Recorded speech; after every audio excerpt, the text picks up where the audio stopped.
හොඳයි කවුරු සාදු කියන්නේ.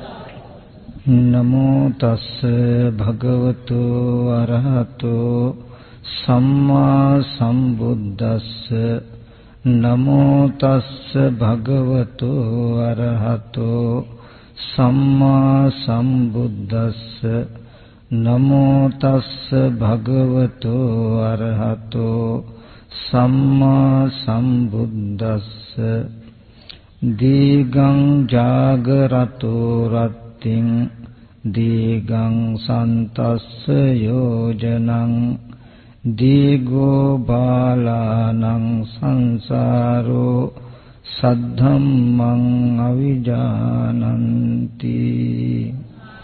සදා පූජනීය වන්දනීය මහා සංඝරත්නයන් අවසරයි ශ්‍රද්ධා බුද්ධ සම්පන්න කාරුණික පින්වත්නි, මේ පින්වත් හැම දෙනාම දැන් මේ සූදානම් වෙන්නේ ලෝතර බුදුරජාණන් වහන්සේ අපි කෙරේ අනුකම්පාවෙන් දේශනා කළ සද්ධර්මයෙන් බිඳක් ශ්‍රවණය කරන්නට.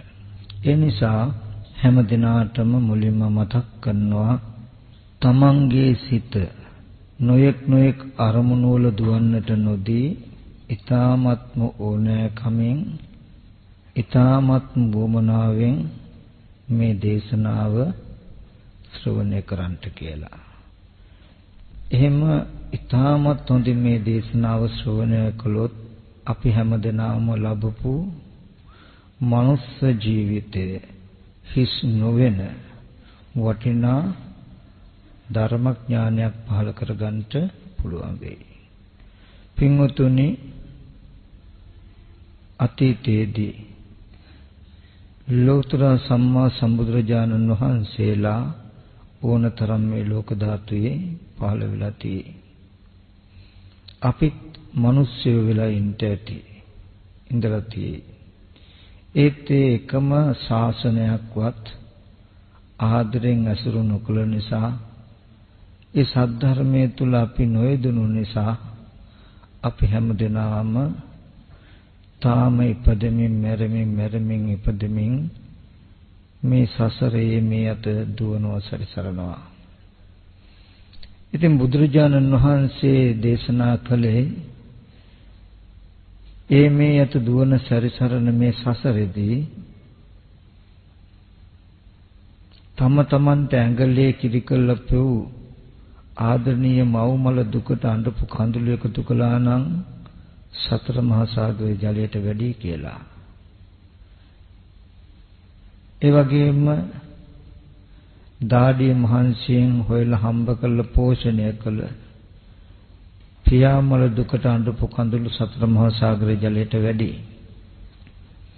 ඒ වගේම තමන්ගේ දුව පුතා සහෝදරය සහෝදරි මරුණු වෙලාවේදී අඬපු කඳුළු එකතු කළා නම් සිව් මහා සමුද්‍ර ජලයට වැඩි කියලා පෙන්වුවා. මේ දීර්ඝ සංසාරේ එනකොට අපි වැඩිමනක්ම ලැබලා තියෙන්නේ මනුසාත්ම වලට වඩා සතර පා උප්පත්ති. එයින් තිරිසන් ආත්මවල ඉපදුණු වෙලාවේදී මස් පිණිස මරන්ට ගෙලසිඳිනකොට ගලාගෙන ගිය රුධිරය එකතු කළා නම් සතර මහා සාගරයේ ජලයට වැඩි කියලා පෙන්වුවා. ඒ විතරක් නෙමෙයි, අතපය හතරම නැතුව පිලෙක් වෙලා ගෙවුණු ජීවිත, ඇස් දෙකම අන්ධ වෙලා ගල් මුල වල පය හැපි මේ අත හිටපු ජීවිත, ඒ වගේම ජීවත් විද්දම පණුව ගහලා හොරි කුෂ්ඨ හැදිලා ජීවිත අවසන් වෙච්ච වාරවල් මෙන්න මෙච්චරයි කියලා කියන්න බෑ. නමුත් භවයෙන් වැහිලා නිසා අපිට ඒව පේන්නේ. ඒ නොපෙනෙන නිසා අපිට අද ඒවා ගැන හැඟීමක් නැහැ, දැනෙන්නේ. බුදුරජාණන් වහන්සේ සසර දිගයි අඬපු කඳුළු සතර මහා සාගරයේ ජලයට වැඩි කියලා දේශනා කරනකොට අපිට හිතෙන්නේ මේක එහෙම වෙන්න බෑ කියලා. මොකද මොහොතේ වතුර ගොඩක් තියෙනවනේ. අපිට හිතෙන්නේ ටිකක් බය කරලා පෙන්වන්න හදනවා, බර කරලා පෙන්වන්න හදනවා වගේ. නමුත් බුදුරජාණන් වහන්සේ කියන්නේ කෙනෙක්ව යහපතට ගන්නවත් බොරු කියන උත්මයෙක් නෙමෙයි. සසර එච්චර දිග නිසාම, සසර එච්චර දුක් විඳ නිසාමයි බුදුරජාණන් වහන්සේ දේශනා කරන්නේ. භවයෙන් අපිට භවාවරණයක් තියෙන නිසා අපිට ඒක පේන්නේ නැහැ. පින්වතුනි, භවයෙන් වැහිලා නොපෙනෙන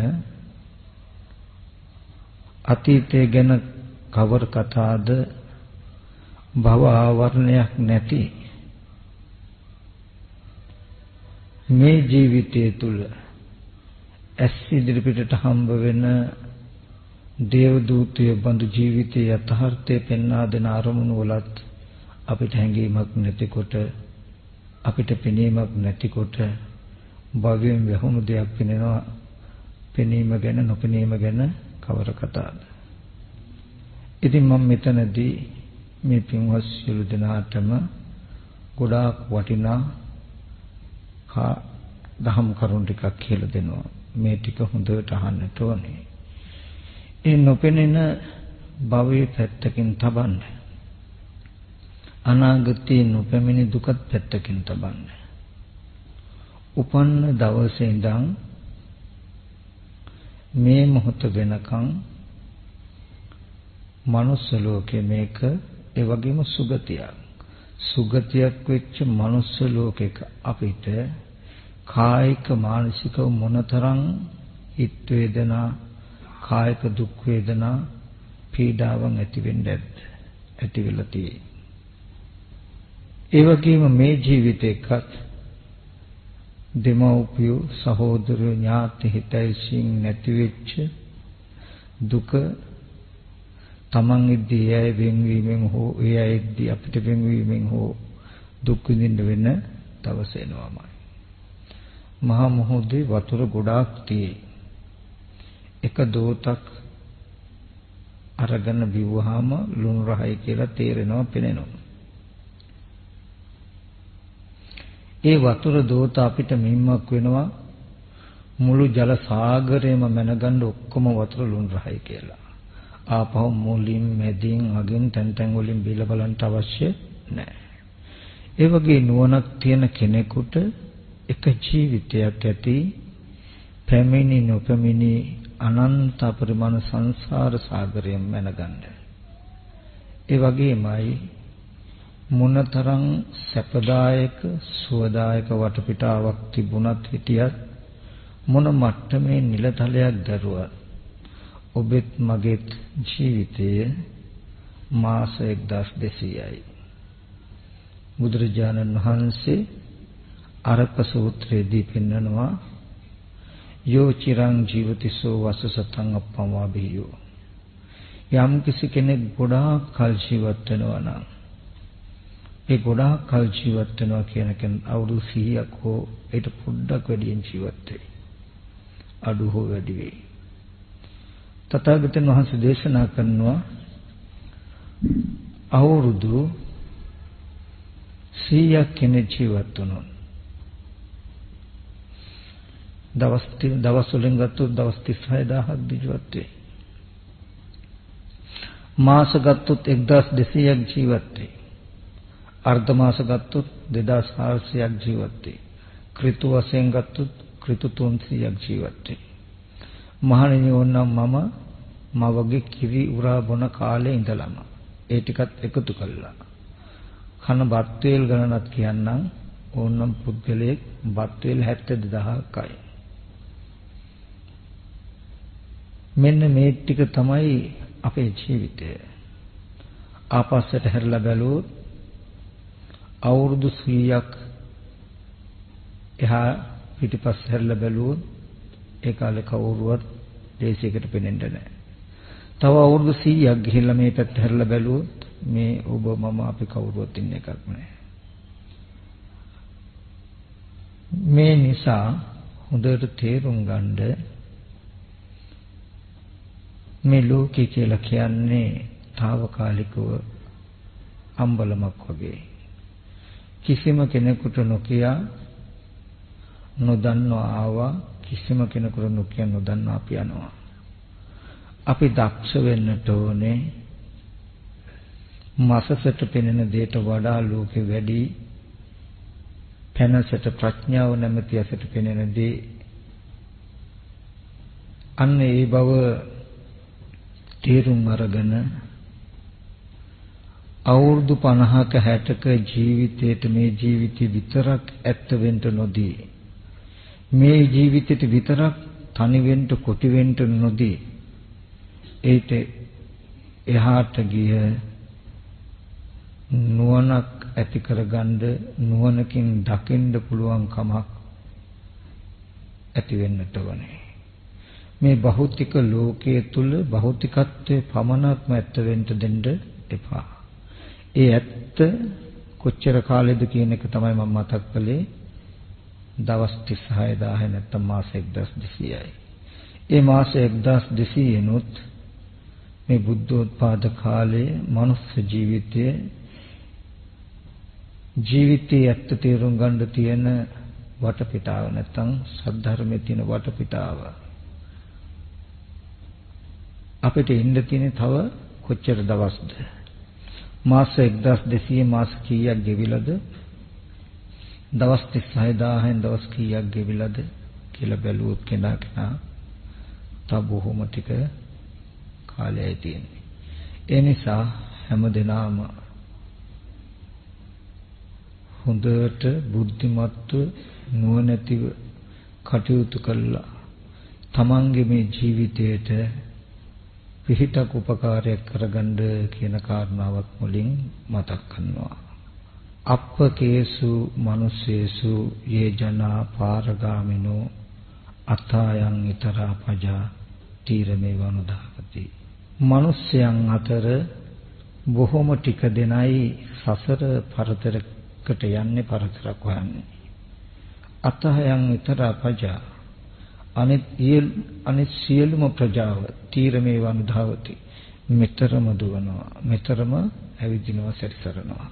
ඉතින් ඒ නිසා සසර පරතරක් හොයන කෙනෙක් වෙන්නට ඕනේ. පින්වත්නි මම මතක් කළොත් යම් කිසි කෙනෙක් ළඟ කෝටි ගණනක් වටිනා මණිකක් අතේ තියෙයි. මණිකේ වටිනාකම සමහර විට මිල කරන්නත් බෑ. නමුත් මේ තරම් වටිනා මේ මණික තියෙන්නේ වටිනාකම නොදන්නා නොදකින නොදරුවේ කතේ නම් ඒ වටිනා වස්තුව එයාගෙන් අයින් කරන්න වියදම් වෙන්නේ 750 රුපියලක් වගේ දෙයක්. චූටි දෙයක්. 750ක රුපියලක ටොපියක් සීනි බෝලයක් අරගෙන මේ බලන්න පුතේ මේක කොච්චර රහයිද කියලා කටෙත් ටිකක් ගාලා පෙන්නුවොත් මේක අරගෙන ඔක දෙන්න මගේ පුතේ කිව්වොත් අනිවාර්යයෙන් මේ නොදරුව දෙනවා. ඇයි ඒ? අතේ තියෙන දේ වටිනාකම තේරෙන්නේ නැහැ. කටේ ගෑවිච්ච දේ වටිනවා කියලා තේරුණා. ඒ නිසා. නමුත් ඔය මණික කෝටි ගාණක් වටිනවා. වටිනාකම දන්න කෙනෙක් අතේ තිබුණු ඒ වගේ සුළු දෙයකින් රවට්ටලා එයාගෙන් එක ගන්න හම්බ වෙන්නේ නැහැ. එයාගේ ජීවිතෙන් ඒ වටිනා දේ අයින් කරන්න බෑ රවට්ටලා. ඒ වගේ මම උපමාවක් කළේ මේ ලෝකේ රත්නයන් අතර වටිනාම රත්නයක් තමයි තුනුරුවන් කියලා කියන්නේ. ඒ තුනුරුවන් වැඩේ ඉන්නේ තුනුරුවන් තියෙන්නේ ඒ තුනුරුවන්ගේ වටිනාකම නොදන්න අය ළඟ නම් එයාගේ ජීවිත වලින් තුනුරුවන් අයින් කරන්ඩ ධර්මයේ සිසිලස සෙවනේ ජීවිතින් අයින් කරන්ඩ 750 රුපියලක් වගේ චූට දෙයක් විතරයි අවශ්‍ය. ඇහැට පෙනෙන ප්‍රියමනාප රූපයක්, කනට ඇහෙන්න හොඳ ශබ්දයක්, නාසයට ඇහෙන්න හොඳ දැනෙන්න හොඳ ගන්ධයක්, දිවට හොඳට රසක්, කයට හොඳ ස්පර්ශයක් තිබුණා නම් අර පොඩි ළමයෙකුට සීනි බෝලයක් කටේ දිවේ ගෑව වගේ ඒ ඇති. එයාට තුනුරුවන් කියන්නේ කවුද කියලා හොයන්න ඕනෙත් නැහැ. ධර්මය කියන්නේ මොකක්ද කියලා හොයන්න ඕනෙත් නැහැ. ඇයි තියෙන දේ වටිනාකම පේන්නේ නැහැ, දැනෙන්නේ නැහැ. නමුත් කටේ දිවේ ගෑවිච්ච දේ අත්දැකීම රහත් දැනෙන නිසා. එයා තුනුරුවන් හෝ ධර්මය ගැන බලන්නේ අර පංචකාම ගුණ ධර්මයන් කිරීම යොමු වෙලා ඉන්නවා. නමුත් අනවරාග්‍රෝ මේ සංසාරයෙන් තෙරක් කෙලවරක් නොපෙනෙන මේ සසරින් ඈතර වී ගන්න තියෙන එකම තොටුපොළ නේද මට ලැබිලා තියෙන්නේ. මේ මනුස්ස ජීවිතේ බුද්ධෝත්පාද කාලේ සද්ධර්මයේ තියෙන ඊ타මත් වටිනා ක්ෂණ සම්පත්තිය නේද මට ලැබිලා තියෙන්නේ. ලෝකේ මිල කරන්න බැරි සසරෙන් එතර කරවන පාර ලැබිලා තියෙන පාර පෙන්නන තුනුරුවන් අද වැඩ ඉන්නව නේද කියලා තුනුරුවන්ගේ වටිනාකම තියෙන ජීවිතයකට වටිනාකම දැනෙන ජීවිතයකට ඒ පංචකාමයන්ගෙන් නවත්තන්න පුළුවන් කමක් වෙන්නේ සසර හුරුව නිසා කෙලෙස් ගතිය නිසා කාමාදී අරමුණු වලට අහු වුණත් එයා ඒ තුල මොසපත් වෙන්නේ නැවතත් නැගිට හෝ සසරින් පරතරක් සසර කෙලවරකට යන්න තුන්රුවන් පිහිට සරණ කරගෙන වීර්යවන්ත වෙන උත්සාහවත් වෙනවා. ඉතින් ඒ බඳු පිරිසක් බිහි වේවා කියන සත් අදහසින් මම මේ දේශනාව ධම්ම කරුණ ටික ඕගලන්ට කියලා දෙන්නම්. ධම්මපදයේ තියෙන ගාථා රත්නයක් තමයි මම මාතෘකාව වශයෙන් පෙන්වන්නේ. බුදුරජාණන් වහන්සේ දේශනා කරනවා දීගං ජාගරතෝ රත්තින් නින්ද යන්නේ නැති කෙනාට රැ ගොඩාක් දිගයි වගේ තේරෙනවලු. දීගං සන්තස්ස යෝජනා ගොඩාක් මහන්සි වෙච්ච විහෙස වෙච්ච විඩා වෙච්ච කෙනාට යොදුන ගොඩාක් දිගයි වගේ තේරෙනවලු. දීගෝ බාලානං සංසාරෝ නුවණ නැති අනුවණ කෙනාට සසර ගොඩාක් දිගයි කියලා බුදුරජාණන් වහන්සේ පෙන්නනවා. ඉතින් ගොඩාක් දික් වූ සසරක් එක්ක දීර්ඝ සසර ගමනක් යන්න සූදානම් නොවේ. මේ ජීවිතයේදීම තම තමන්ගේ නිවීම තම තමන්ගේ මිදීම හදාගන්නට හැමදෙනාම උත්සාහවත් වෙන්න ඕනේ. ඒ සඳහා අපි විශේෂ දහම් කරුණු ටිකක් මතක් කරලා දෙනවා. බුදුරජාණන් වහන්සේ මේ සද්ධර්මයේ සද්ධම්මං අවිජානතං සද්ධර්මයේ නොදන්නා වූ කෙනා කියලා මතක් කළා. මොකද්ද සද්ධර්මයේ නොදන්නවා කියලා කියන්නේ? මොකද්ද මොන ධර්මයක් නොදැනීමෙන්ද බාල වුනේ? මොන ධර්මයක් වැටහීමෙන්ද පඬිත වෙන්නේ? ඒ තමයි මේ දුක් නැති කරන මාර්ගය නැත්නම් ආර්ය අෂ්ටාංග මාර්ගය පිළිබඳව අවබෝධයක් නැතිකමයි සසර ගොඩාක් දික් වෙන්න හේතුව. මේ ආර්ය අෂ්ටාංග මාර්ගය පිළිබඳ යථා භූත ඥානය ඇතිකමයි එසේ නුවණ ඇති කරගෙන ඒ ප්‍රතිපදාව යෙදෙන කමයි සංසාරේ කෙටි වෙන්න හේතුව. ඒ නිසා මං ජීවිතයට සම්බන්ධ වෙන ආකාරයට වෙනත් පర్యాయකින් ක්‍රමයකින් බුදුරජාණන් වහන්සේ පෙන්වා වූ ඥාන දර්ශනය කැටි කළා අරගෙන මම මේ ආර්ය මාර්ගය දේශනා කරන්නම්. ඒක තියුණු ගොඩාක් ගැඹුරු නුවණෙන් හිතිය යුතු දර්ශනයක්. එතනදී ආර්ය ශ්‍රාංක මාර්ගයේ දුක් නැති කරන මාර්ගය මුලටම තියෙන සම්මා දිට්ඨි. සම්මා දිට්ඨි සම්මා සංකප්ප කියන අංග දෙක තියෙන්නේ නුවණ නැත්තම් ප්‍රඥාව වර්ධනය කර ගැනීම, වැඩි දියුණු කර ගැනීමට, ඇති කර ගැනීමට. වායාම සති සමාධි උත්සාහය සිහිය එකඟකම කියන අංග තුන තියෙන්නේ අපි හැමෝගෙම චිත්ත සමාධිය නැත්තම් හිතේ එකඟකම සංසුන්කම සංහිඳියාව ඇති කර ගැනීමට. වාචා කම්මන්ත ආජීව කියන ධර්මතා තුන තියෙන්නේ කායික වාචසික සංවරය ඇති කරන සීලයට. එතෙන්දී ඉස්සෙල්ලාම අපි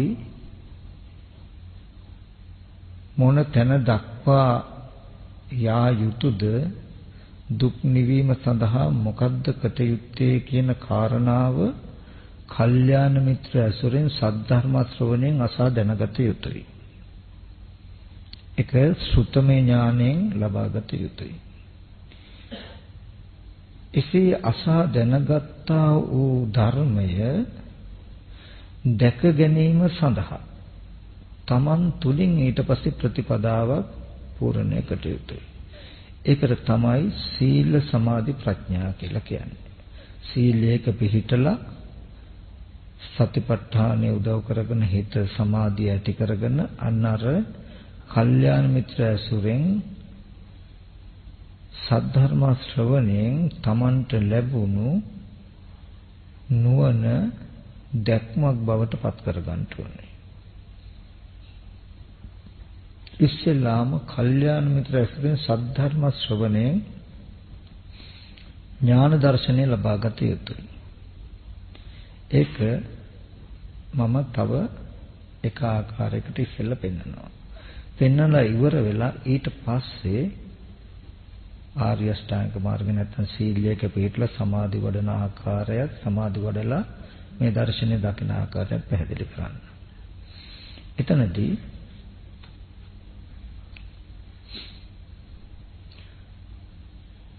මම මේ පින්වුතුන්ට පොඩි උපමාවක් මතක් කරන්නම්. මේ සම්මා දිට්ඨිය උපමාවට සම්මා දිට්ඨිය කියනකොට ඇත්ත ඇති හැටි දකින්න කියලා කියන්නේ වෙන කොහේවත් තියෙන දෙයක් නෙමෙයි. මේ ලෝකේ බාහිර විශ්වයේ කොහෙවත් තියෙන දෙයක් නෙමෙයි.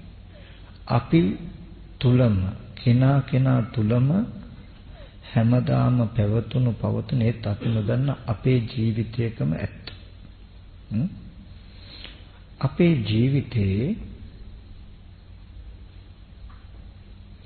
අපේ ඇහැ කන දිව නාසය ශරීරය මනස කියන මේ ආයතන 6 පවත්වනකොට මේ තුල තියෙනවා විඥානය සහ ප්‍රඥාව කියන ධර්මතා දෙකක ක්‍රියාකාරීත්වය. මම සරලව කියලා දෙන්නම්. විඥානය කියලා කියන්නේ ඇහැ කන දිව නාසය ශරීරය කියන ආයතන වලට හම්බ වෙන අරමුණු දැනගන්න කම. ඇහැට හම්බෙන රූප දැනගන්නකොට ඒකට කියන චක්කු විඥාණයෙන් විඤ්ඤායයි. චක්කු විඥාණයෙන් දැනගන්න. කනට ඇහෙන ශබ්ද සෝත විඥාණයෙන් දැනගත්ත කියලා විඥාණයෙන් දැනගන්න පුළුවන්. ප්‍රඥාව කියලා කියන්නේ ඇහැ කන දිව නාසය ශරීරය කියන මේ පංචේන්ද්‍රයන් හරහා දැනගන්න පුළුවන් දෙයක් නෙමෙයි. ඒක නුවණක්. ප්‍රඥාව නැමැති ඇසින් තමයි ඒක දකින්න ඕනේ. මෙන්න මේ සසර දුක් අවසන් කරන නිවන. නිරෝධය නැත්තම් නිවන ඇහැ කන දිව නාසය ශරීරය කියන මෙන්න මේ පංචායතනයට ගෝචර වෙන්නේ නැහැ. පංචායතනයෙන් දැනගන්න දැකගන්න බෑ. මේ ලෝක නිරෝධය නැත්තම් දුක්ඛ නිරෝධ වූ නිවන හැම වෙලාවෙම හසු වෙන්නේ, හමු වෙන්නේ, ගෝචර වෙන්නේ ප්‍රඥාවටයි නුවණටයි. ඒකට කියනවා නිරෝධේ ඥානය කියලා. කෙනෙකුට ඒ ප්‍රඥාව නුවණ නැති වුණොත් එයාට ඉතුරු වෙන්නේ විඥානීය අත්දැකීම විතරයි. ඒ කියන්නේ ලෝකීය අත්දැකීම විතරයි. එයාට කවදාවත්ම නිවන් දකින්න බැහැ. නමුත් මිනිස්සෙක් කියලා කියන්නේ Taman තුල නැති ඒ ප්‍රඥාව කල්යාණ මිත්‍රයෙන් ලබා ගන්න පුළුවන්කම. මම ওই කියපු කරුණු තේරුනේ නැහැ. මම ඒක සරල උපමාවක් හරහා ඕගලන්ට එකින් එක පැහැදිලි කරලා දෙනවා දැන් අපි මෙහෙම කියමු ගම උපමාවක්.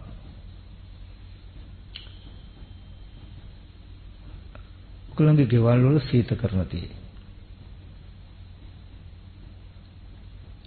මේ සීතකරණේ දොර ඇරියාම ඇතුළත බල්බ් එකක් පත් වෙනවා. ඇතුළත තියෙන ද්‍රව්‍ය කර්මලා අපිට පේනවා.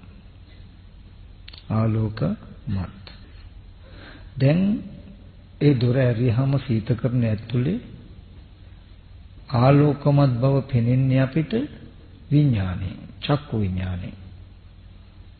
ඒක දකින්න 아무 ප්‍රඥාවක් ඕනේ නැහැ. ඕනම කෙනෙකුට පේනවා ඇරියාම ආලෝකමත් බව.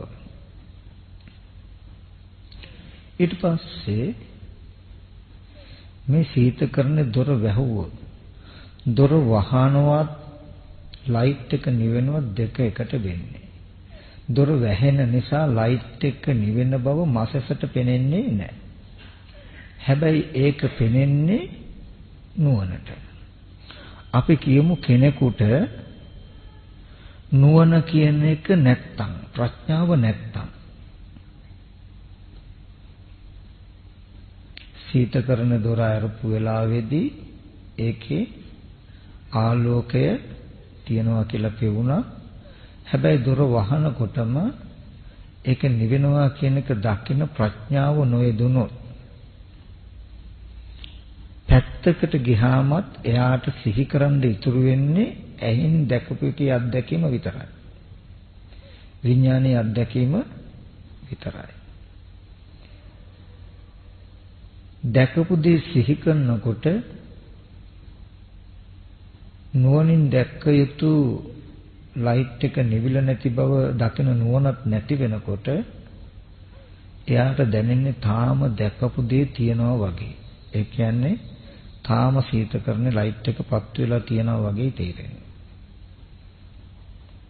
යම් වෙලාවක තියනවද නැද්ද කියලා බලමු කියලා බලන් අපි ආපහු ඇවිල්ලා දොර ඇරියොත් මොකද වෙන්නේ? අර මෝඩකම ඔප්පු වෙන විදිහටමයි තියෙන්නේ.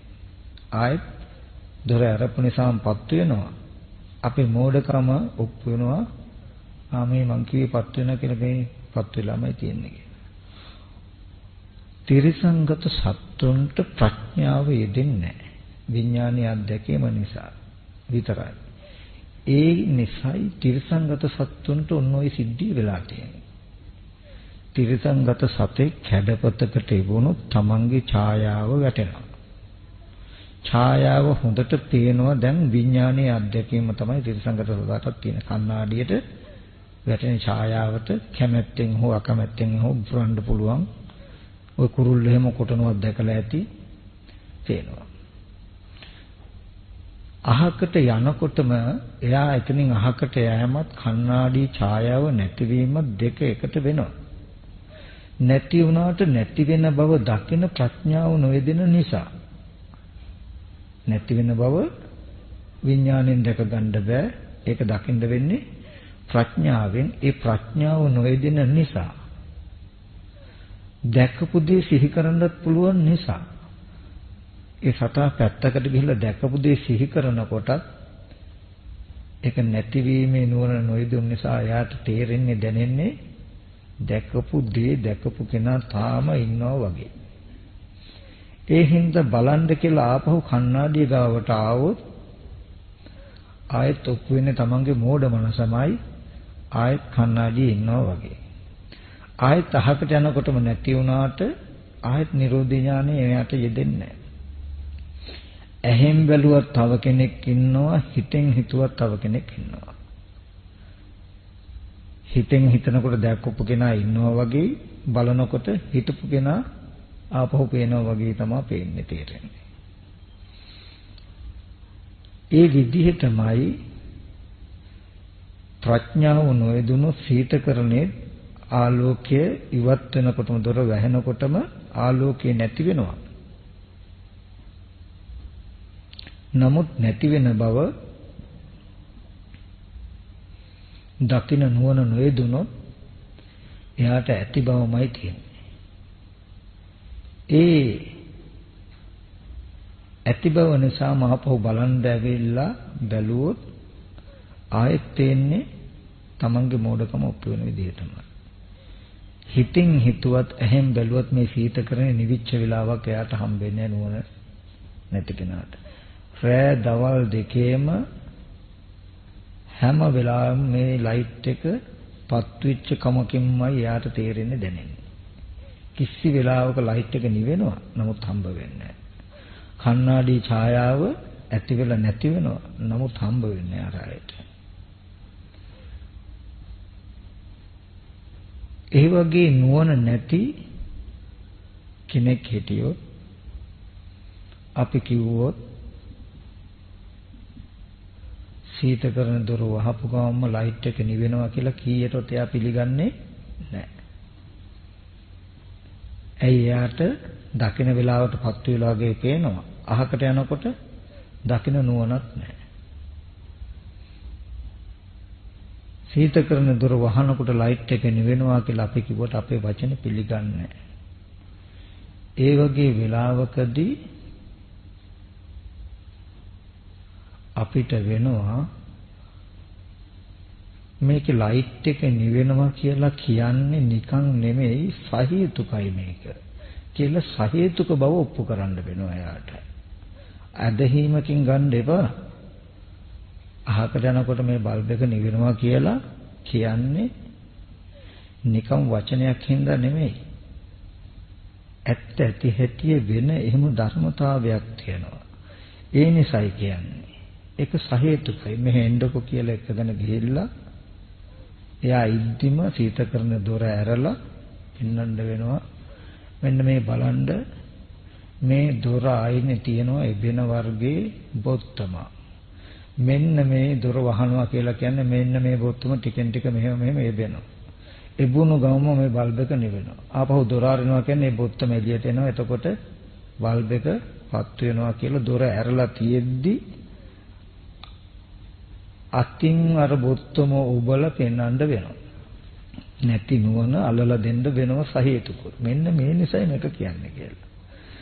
එතකොට එයාට ඇති බවක තිබුණත් අනුමානෙට මේ හේතුව නිසා එහෙනම් මේක නිවෙනවා තමයි කියලා නිරෝධී ඥානයේ හිතට නගා ගන්න පුළුවන්. එහෙම නොපෙන්නුවොත් කිසි දවසක මේ බල්බ් එක නිවෙනවා කියලා ඇදහිම් මාත්‍රයකටවත් එයාව ගේන්න බෑ. තේරුණා නේද? ඒ වගේමයි අපේ ජීවිතේ තියෙන කතාවක් තියෙයි. ඇහැ කන දිව නාසය ශරීරය කියන මේ පංචින්ද්‍රයන්ට ගෝචර දේවල් ආරම්භය හිතින් කීින් කිරින් කරන්ට ලෝකෙ තුල ජීවත් වෙන්න අපි දන්නවා, අපිට දක්ෂයි, අපිට පුළුවන්. ඒත් අපේ මට්ටමට ලෝක නිරෝධී, දුක්ඛ නිරෝධී නුවණ අපිට නැහැ. ආයතන නිරෝධී අපිට නැහැ. අපි කණ්ණාඩියකට එබුණා වගේ, සීතකරණ දොර ඇරියා වගේ ඇහෙන් රූපයක් දැක්කොත්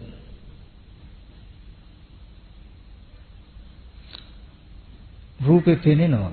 පෙනෙන දෙයට හිතෙන් කීින් කිපුත් කරන්න පුළුවන්. අපි දැකලා එතනින් ගියාට පස්සේ අපි පෙනෙන දෙයින් ඇහැ අහකට ගැනීමත් වෙන අරමුණකට සම්බන්ධ වීමත් පෙරපසු නැතුව දෙක එකට වෙන්නේ.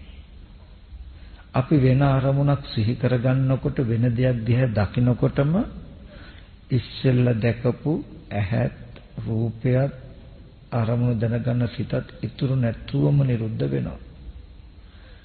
නමුත් කවදාවත්ම අපිට ඒක පේන්නේ නැහැ. අපි පැත්තකට ගිහිල්ලා දැකපු දේ අපිට සිහි කරන්න පුළුවන්.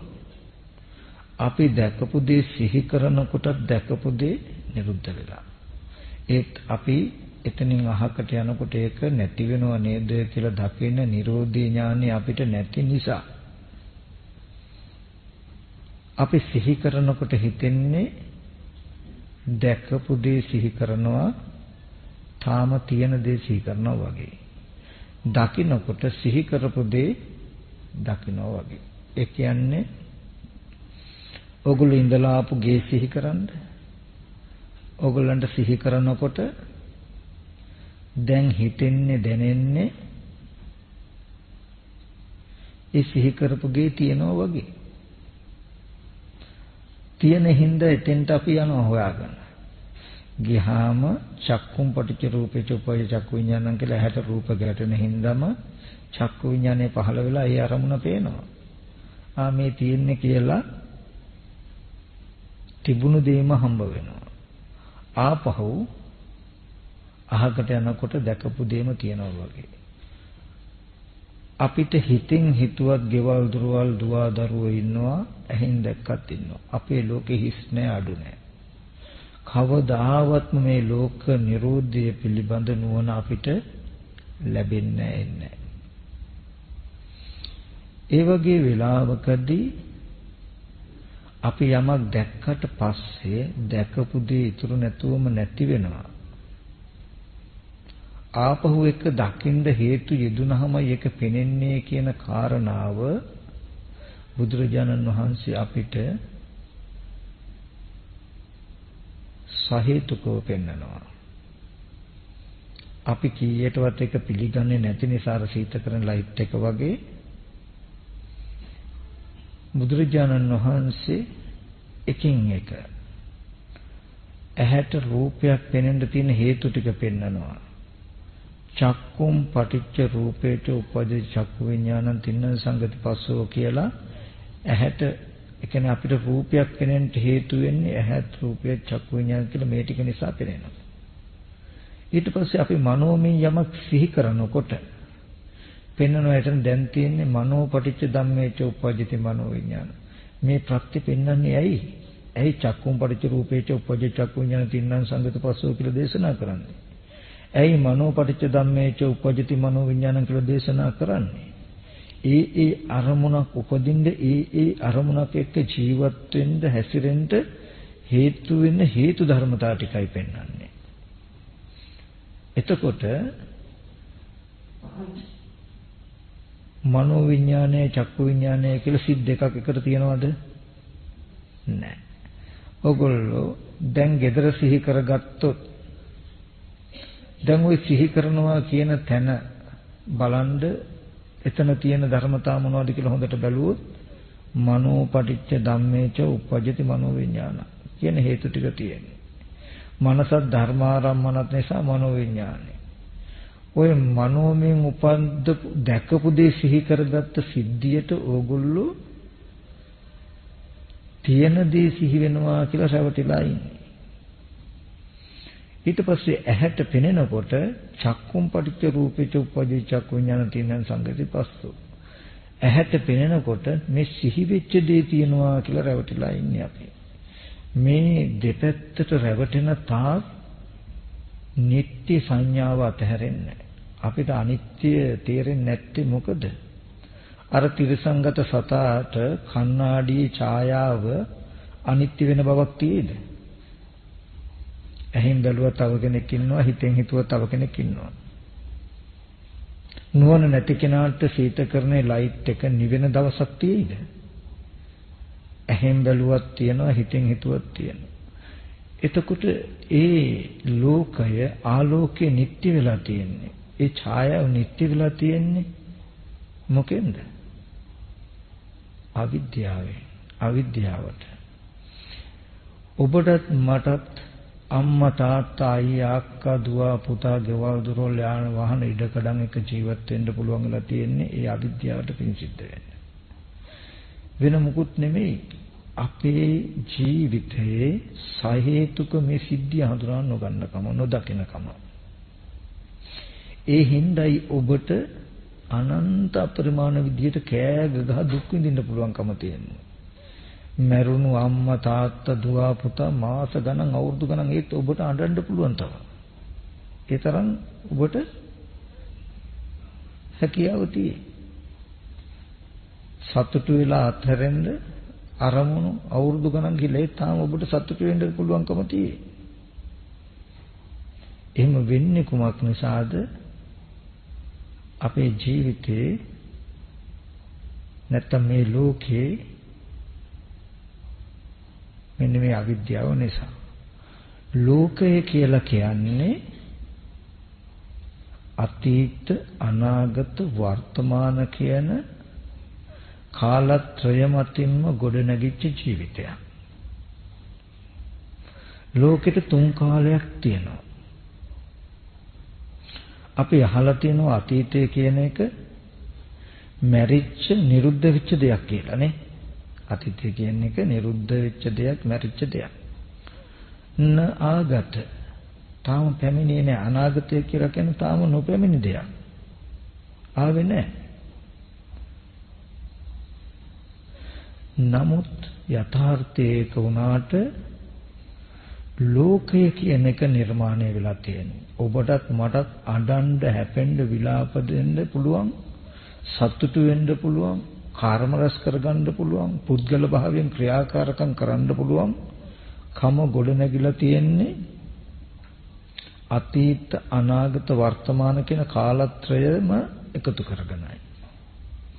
අතීතේ නිරුද්ධ වෙනවා කියන ඇත්ත සාක්ෂාත් වුණොත් ඔබට ඒක ඇත්තක්. ඒ ඇත්ත සාක්ෂාත් වුණොත් අනාගතේ තාම පැමිණෙන්නේ නැහැ කියන ඇත්ත සාක්ෂාත් වුණොත් වර්තමානයේ හටගෙන නැති වෙනවා කියන සිද්ධියක් වෙනවා කියන එක ඔබට සාක්ෂාත් වුණොත්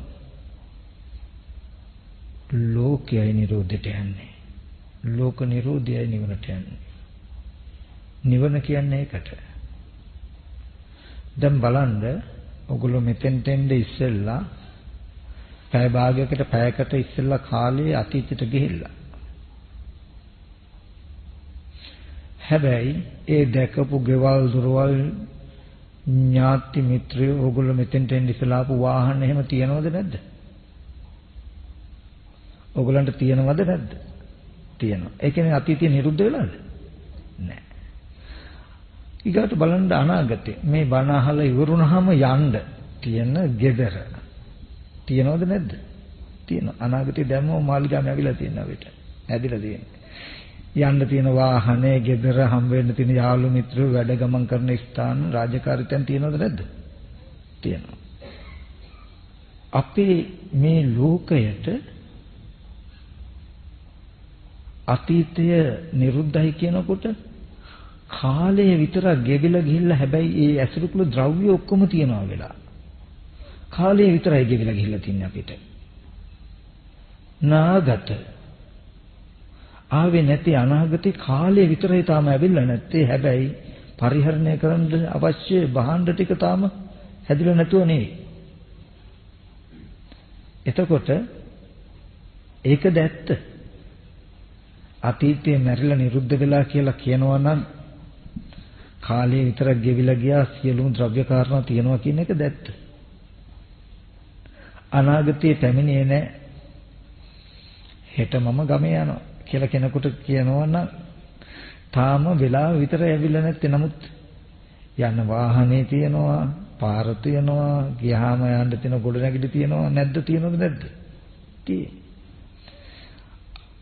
අන්නේ මෙතෙන්ට එන්නේ ඉස්සෙල්ලා ආපු වාහනේ ගෙදර දොර කියලා ඒ පැත්ත නැකිලා තිබුණා නම් වනාහලා යන්න තියෙන ගෙදර දොර හම්බ වෙන්න තියෙන තැන නොපෙමිණ තිබුණා. කාලය නෙමෙයි ඒ සිද්ධාන්තම අතහැරුණා නම් ඔයගලන්ගේ මේ ජීවිත ක්‍රියාකාරකම් අපිට පවත්වන්න බෑ.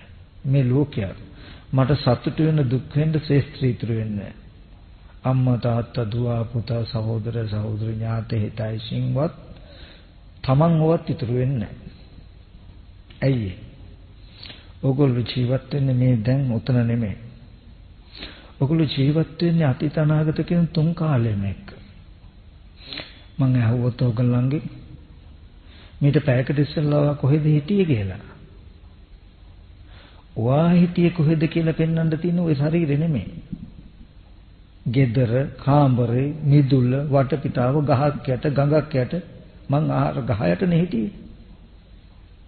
මම ගෙදර කාමරේ අර වැඩේ කරන හිටියේ කියලා තමන් හිටියා කියලා පෙන්වන්න තියෙන තමන්ගේ පරිබාහිර තැනක් නෙමෙයිද පෙන්වන්නේ. දැන් මේ වෙලාවේදී මෙතන. ඔයා කොහෙද මෙච්චරලා හිටියේ කියලා අහුවොත් මම අර ශාලාවේ හිටියේ වනහා කියලා මේ පැත්ත නෙමෙයිද පෙන්වන්නේ. මේ ඉන්නේ මම කියලා තමන්ව පෙන්වනවද? මම හිටියේ ඔයා හිටියේ කොතනද කියලා මේ ඉන්න විදිහට මේ ශරීරෙම තමයි කියලාද කියන්නේ ඔයගොල්ලෝ? එහෙම කියනවද? හරිනම් කියන්න ඕනේ ඒකනේ. මේිට පැයකට ඉස්සෙල්ලා කොහෙද හිටියේ කියලා හුවොත් අපි කියන්නේ මේ දැන් මම ඉන්නේ මේ ශරීරෙම මෙතනම තමයි කියලාද පෙන්වන්නේ නැත්තම් අහවල් කඩේ හිටියේ අහවල් ගහ ගාව හිටියේ යාළුවා ගෙදර හිටියේ කියලා තමන් හිටියා කියලා පෙන්වන්නේ වෙන තැනක් නෙමෙයිද? ඇයි අපි ජීවත් වෙන්නේ අතීතයක එක්ක අනාගතයක. මරුණු හෝ නූපන්න දෙකයි අපේ ජීවිතේ වැඩිම ලක්ම තියෙන්නේ. ඒ ටික මනෝමයයි. අපේ මුළු ලෝකෙම හැදලා තියෙන්නේ මනෝමය සිද්ධියකින්. ඔය මනෝමය සිද්ධිය කවදාවත්ම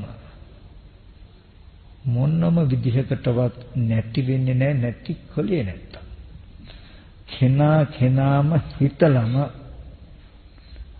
මේ මෝඩකම අයින් කළ යුතුයමයි. ඒක කරන්න තියෙන වෙන දෙයක් නෙමෙයි. හේතුඵල ධම හරහා තමන්ගේ ජීවිතය හඳුන ගන්න. gedara දැන් සිහි කරනකොට මේ බුදුරජාණන් වහන්සේ ප්‍රත්‍ය ටික පෙන්වුවේ ඒ නිසාමයි.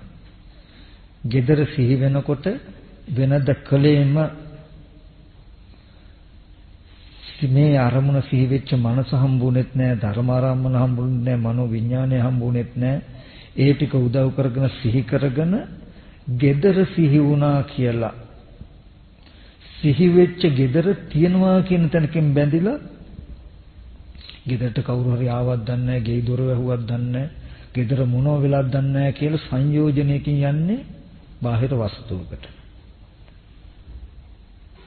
එහෙම හිතින් කියින් කර ඉන්නේ අපි. එහෙම නෙමෙයිද? එහෙම තමයි. ඒ කියන්නේ ශනික වර්තමානයේ ඇත්ත දකින්න ඕගොල්ලෝ සිහියෙන් නුවණ ඉදිරිපත් කර නොගන්නකොට ශනිකවම අතීතයට යනවා. ඕගලන්ට අතීතය හරහා ලෝකේ ගොඩනගින්නේ නැහැ.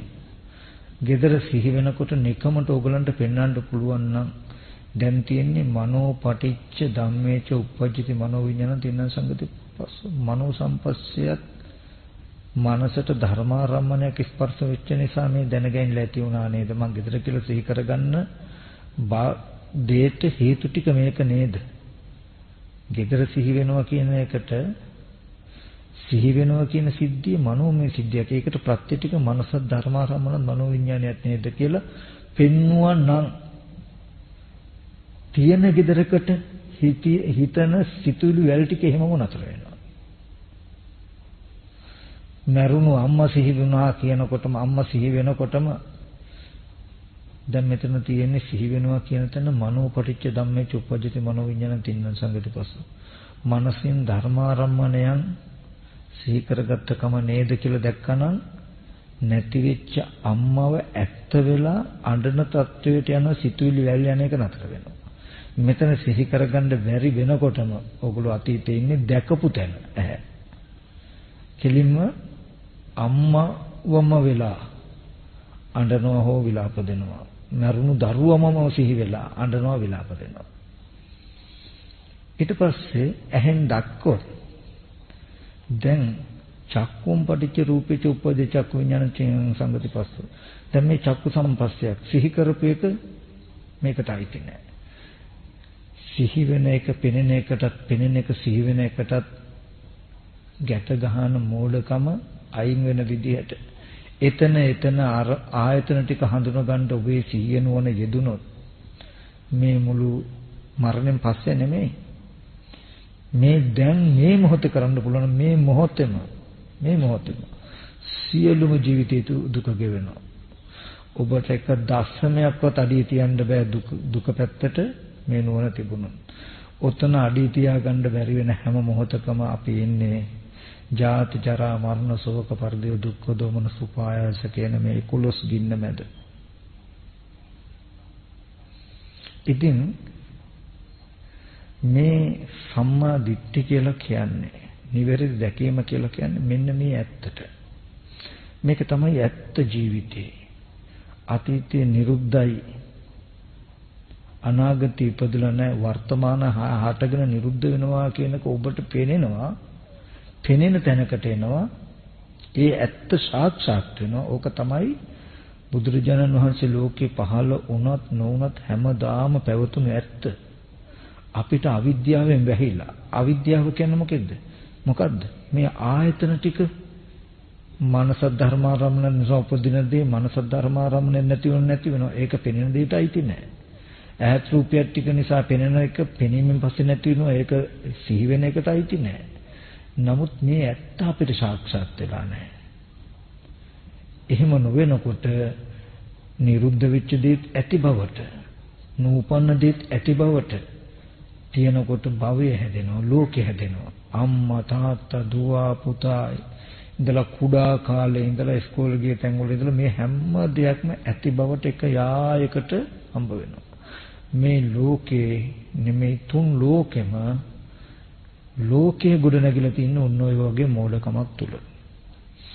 මේ මෝඩකම ගෙවෙන විදිහට මේ ආයතන ටික හඳුනා නොගන්නාකම ඇතිතාක්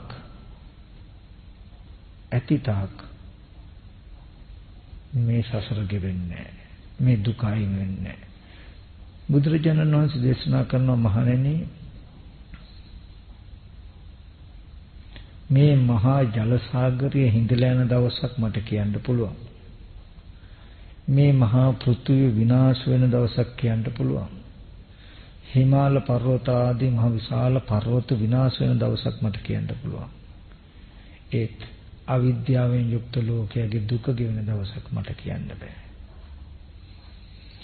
ඔබ මම මෙහෙම යමක් සිහි කර ගන්නකොටත් දකින්න දේ නිරුද්ධ වෙලා දැන් මේ සිහි කරගන්න දේ සිහි කරගන්න ප්‍රශ්නයක් නෑ. දැකපු දේ සිහි කරන්න පුළුවන් හිතට.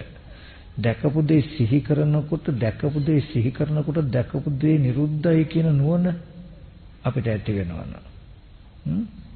නමුත් දැකපු දේ සිහි කරනකොට දැකපු දේ නිරුද්ධයි කියන නැති වුණොත් දැකපු දේ ඇති බවට දැනෙනවා. ඊට පස්සේ දැකපු දේ සිහි කරගන්නකොට දැකපු දේ ඇති බවට දැනෙනකොට ඊගාවට ඇති බවට දැනෙන සිද්ධියත් එක්කයි අපි සිතින් කිංකිරින් කරන්නේ.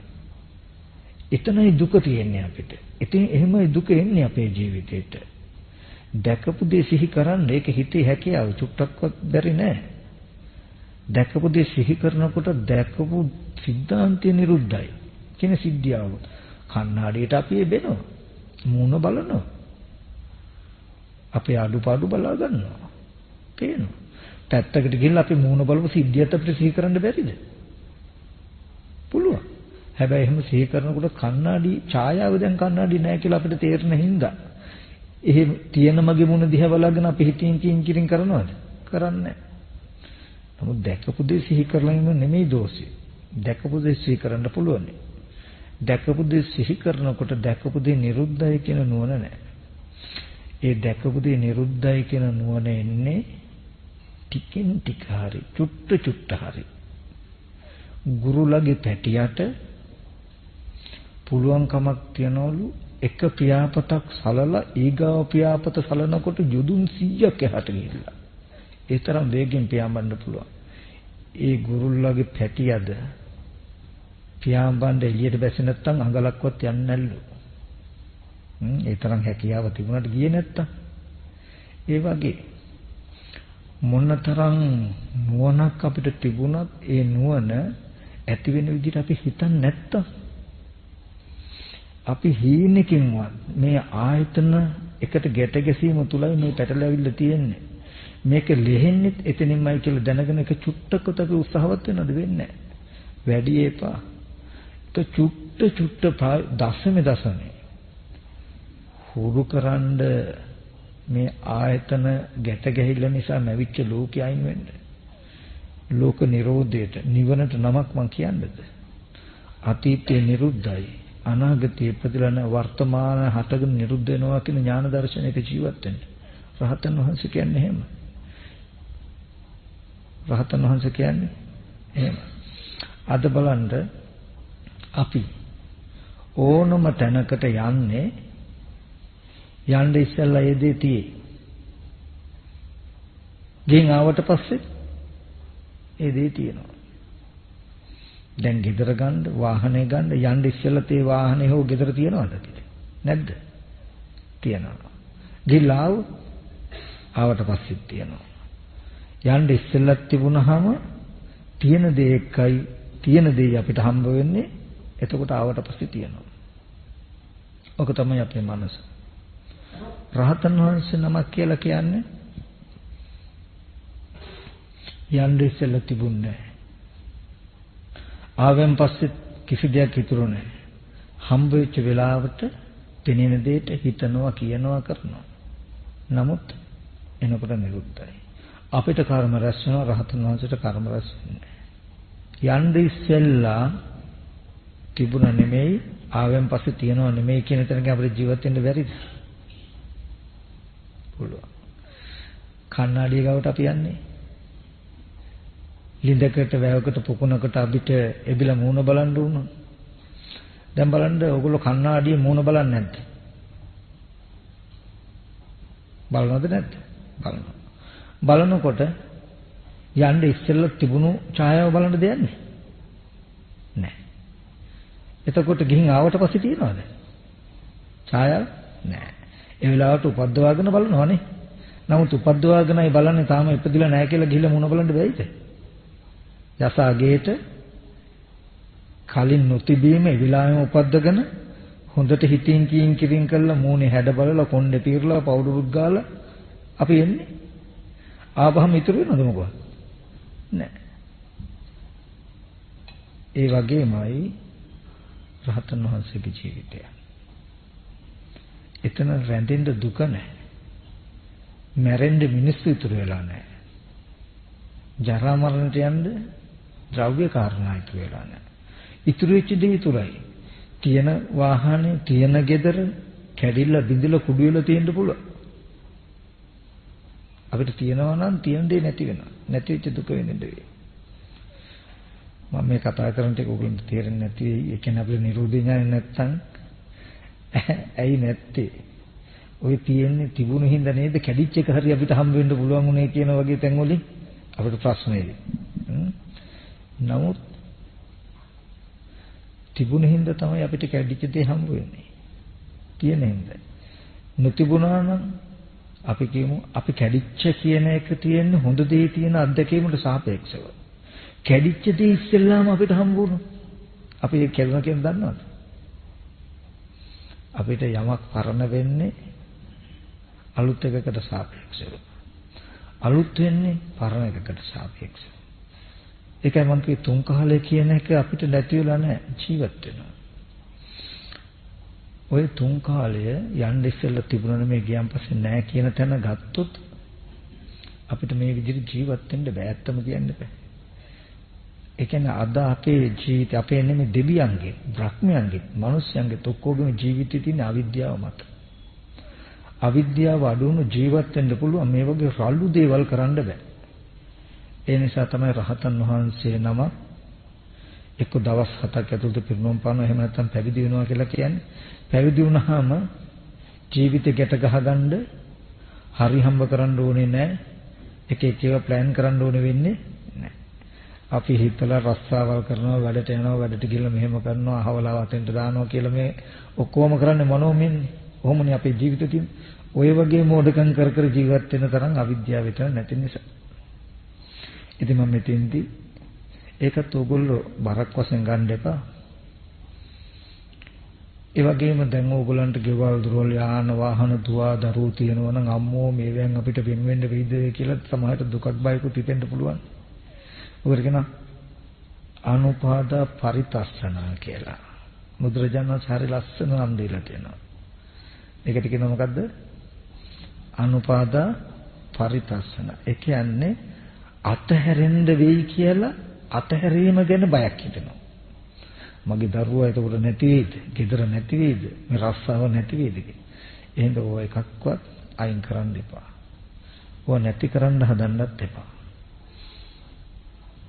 බුදුරජාණන් වහන්සේට දේශනා කරනවා සත්හත වන භව දුකට වේදානං. භව දුකට වේදානං. ඒ කියන්නේ බුදුරජාණන් වහන්සේ හොඳ ශල්‍ය වෛද්‍යවරයෙක් කියනවා. හොඳ සත්කම් කරන්න පුළුවන්. අපේ කකුලක කටුවක් ඇනලා තියෙනම් කකුලේ ඇනලා තියෙන පොඩි කටුව ගන්න උනත් ඒක එහාට මෙහාට පාදනකොට අපිට කොච්චර රිදෙයිද? පෙන්නනවා ඒ වගේ නෙමෙයි. ජීවිතේ පසාරු කරගෙන යන්න විදිලා තියෙන බලවත්ම හුලක් තෘෂ්ණාව. ඒ තෘෂ්ණාව නැමැති හුල කිසිදු වෙහෙසක් කිසිදු රිදීමක් නැතුව ගලවලා දානවා.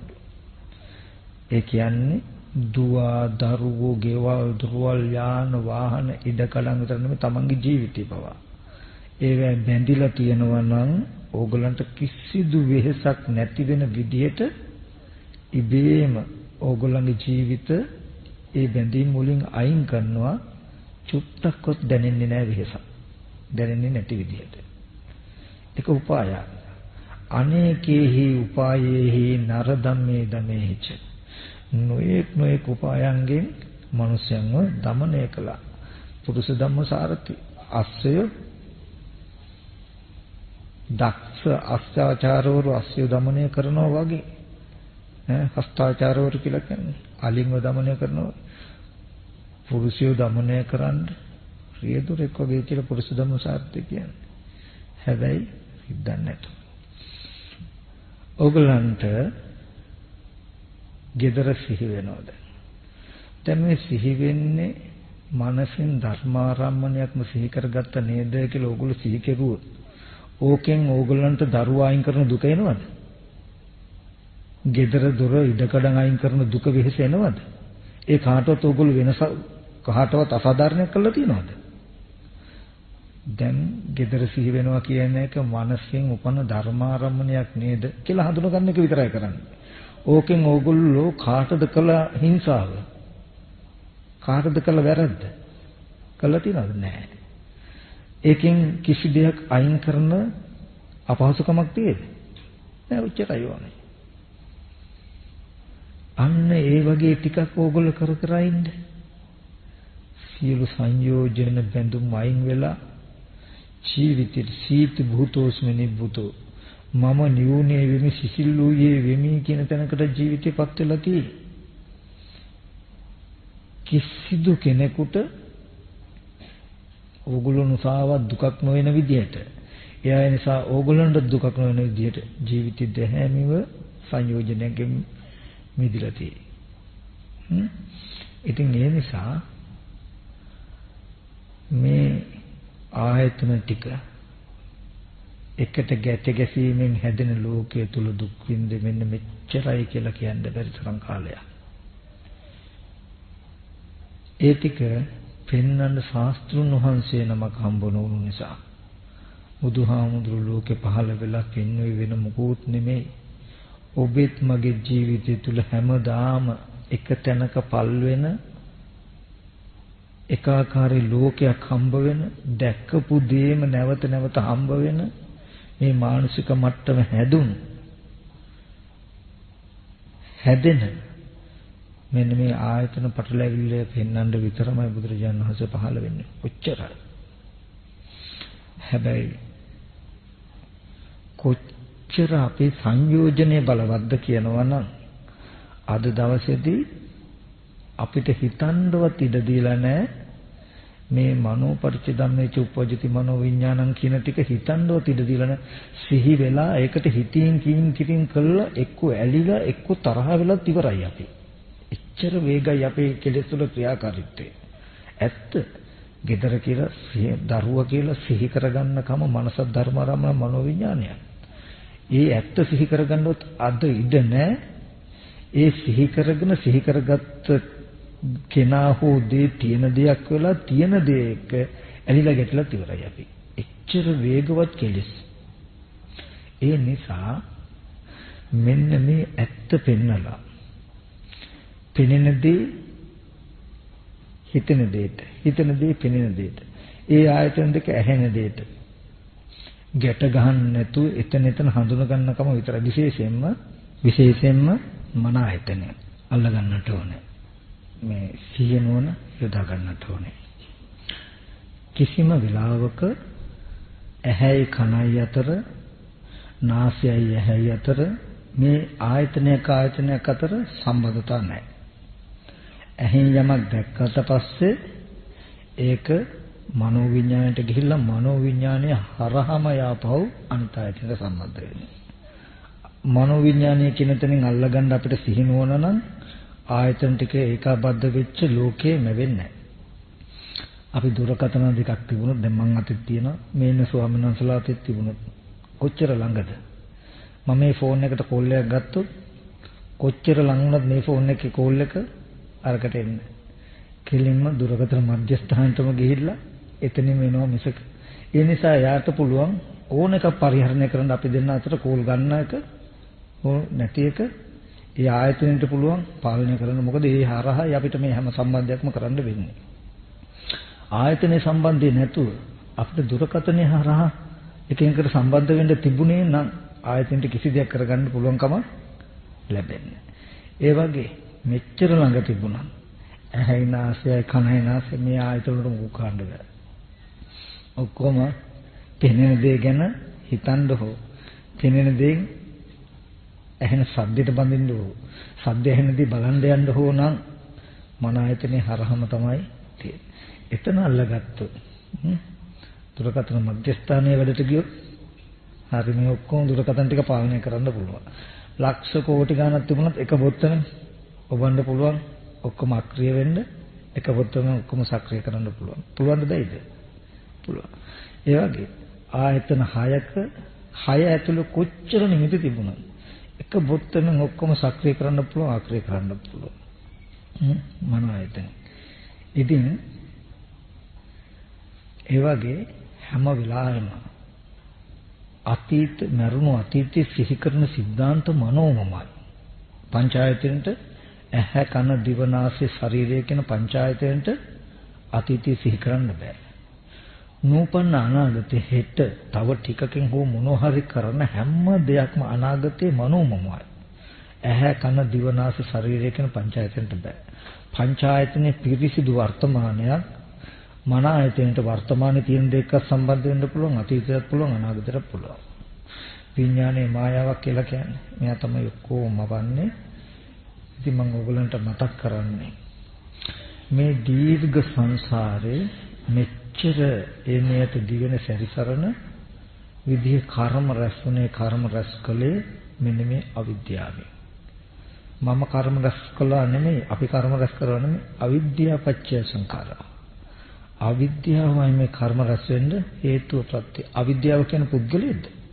සත්‍යයේද? ධර්මතාවයක්. මොකක්ද අවිද්‍යාව? මේ ආයතන කුසලතාවය නැතිකම. ආයතන ටික හඳුනන්නේ නැතිකම. මෙන්න මේ ටික හඳුන ගන්න ඕනේ. ඔන්න ඕක හිතාගන්නකො දැන් පළවෙනි ඥාන දර්ශනේ. අපි කරන්න ඕනේ සසර ගෙවා ගන්න, නිවන සාක්ෂාත් කරගන්න එතන ආයතනය හඳුනා ගන්න එක විතරයි. ඒ කියන්නේ දැකපු දේ සිහි කරන්න පුළුවන්, දැකපු දේ සිහි කරන සිද්ධිය දන්නවා තමයි. දැකපු දේ සිහි කරන සිද්ධිය දැන් දැකපු දේ තියෙන සිද්ධියයි කියලා රැවටෙන්න එපා. දැකපු දේ සිහි කරන්න. හැබැයි සිහි කරලා තියෙන දේ හැටියට හිතින් කින් කරන්න යන්න එපා. පෙන්වන්න සිහි කරගන්න දේ තුල තිබුණේ මෙන්න මෙච්චරයි. තියෙන්නේ මෙච්චරයි. ඒක ඇත්තක්. මේ ශාසනයේ බය නැතුව ඕනම තැනක පෙන්වන්න පුළුවන් මේ දර්ශනය තියෙන්නේ. ඒ නිසායි අනිත් හැම ආගමකටම වඩා හැම ආගමකම මරණයෙන් පස්සේ විමුක්තිය පෙන්වනකොට බුදුරජාණන් වහන්සේ පෙන්වන්නේ ජීවත් විද්‍යම විමුක්තිය. අජරාමරකම. ජරා මරණයෙන් මිදෙන දර්ශනය. ඒක ලැබෙන්නේ මෙන්න මේ ටිකෙන්. ඒ නිසා ඔන්න ඔය ටික බය නැතුව පෙන්වන්න. එතකොට ඒක ටික ටික හුරු කරන්න. ඊට පස්සේ දන්නවා අපි මෙන්න මේ මනසින් සිහි වෙනකොට මනසින් සිහි වෙන දේ ඒක දැකපු අහපු දේවල් ඇති බවට හමු වෙන්න ඉස්සෙල්ලා හඳුනාගත යුතුයි. පෙනෙනකොට පෙනෙන දේ සිහි කරගත්ත දෙයට ගැට ගැහෙන්නේ නැති වෙන්න හඳුනාගත යුතුයි. මොකද දැන් අපි කියමු මේක නිමිත්තක් සිහි කරගන්නවා මනෝමය. හොඳට හිතනවා. තාම gedara ආවේ නැහැ. කොහේ හරි ගිහිල්ලා ඇති, රවුම් ගහලා ඇති, ආවාවක කියලා දැන් මනෝමයෙන් හොඳට නිමිත්තකට බැඳලා දැන් මනෝපටිච්ච ධම්මච්ච උපජ්ජති මනෝවිඤ්ඤාණ හිතුවා. ඊට පස්සේ ඇහැට රූප පෙනෙනකොටම චක්කුම් පටිච්ච රූපීට උපජ්ජති චක්කු විඤ්ඤාණ පෙනෙනකොටම දැන් පෙනෙන දේ හිතපේකට අයිති නැහැ. දන්නේ නැහැ. කෙලින්ම මෙච්චරලා ගැට ගහපු අර මල්ලම පෙනෙන දෙයට ගැට ගහනකොට ඔන්න ඉතින් රන්න. ආව නේද කියලා අර ටික කොහොම පෙනෙන දෙයට ගැට ගහනවා අපි. කරන්නේ ඒකමනේ. නමුත් අවිද්‍යාව දුරු වුණොත් මේ මෝඩකම් පවත්තන්න බෑ. එතකොට ජීවිතයට දුක පවතින ඉඩක් නැහැ. ඔන්න ඔය ආයතන වෙන් කළා දකින්න තැන ටික ටික හරි හුරුකට යුතුයි. එතනිනුයි නිවීම මිදීම හැදෙන්නේ කියලා දැනගත්තා. දැනගෙන ඕක තියාගත්ත පැත්තකින්. මොකද අද දවසේදී ඕක කරනවා තියා හිතන්නවත් බෑ. පෙනෙනකොට හිතලා ඉවරයි, හිතනකොට පෙනුන හැටියට කටයුතු කළත් ඉවරයි. එල්ල ගැටලත් ඉවරයි. ඒ කියන්නේ ඉඩක් නැහැ. මේක. ඒ නිසා ඔන්න ඔය ඇත්ත දකින්න ඉඩ හදාගන්න තමයි අපි චිත්ත සමාධියක් අපිට ඕනේ. සමතේ ඕනේ. සමතේ වඩන්න විදිහක් නැහැ අපිට. කය වචන දෙක අසංවරයි නම් රළුණා. දැන් ඒ නිසා අපි මොකද කරන්නේ? දීපින්මුතුන් නම්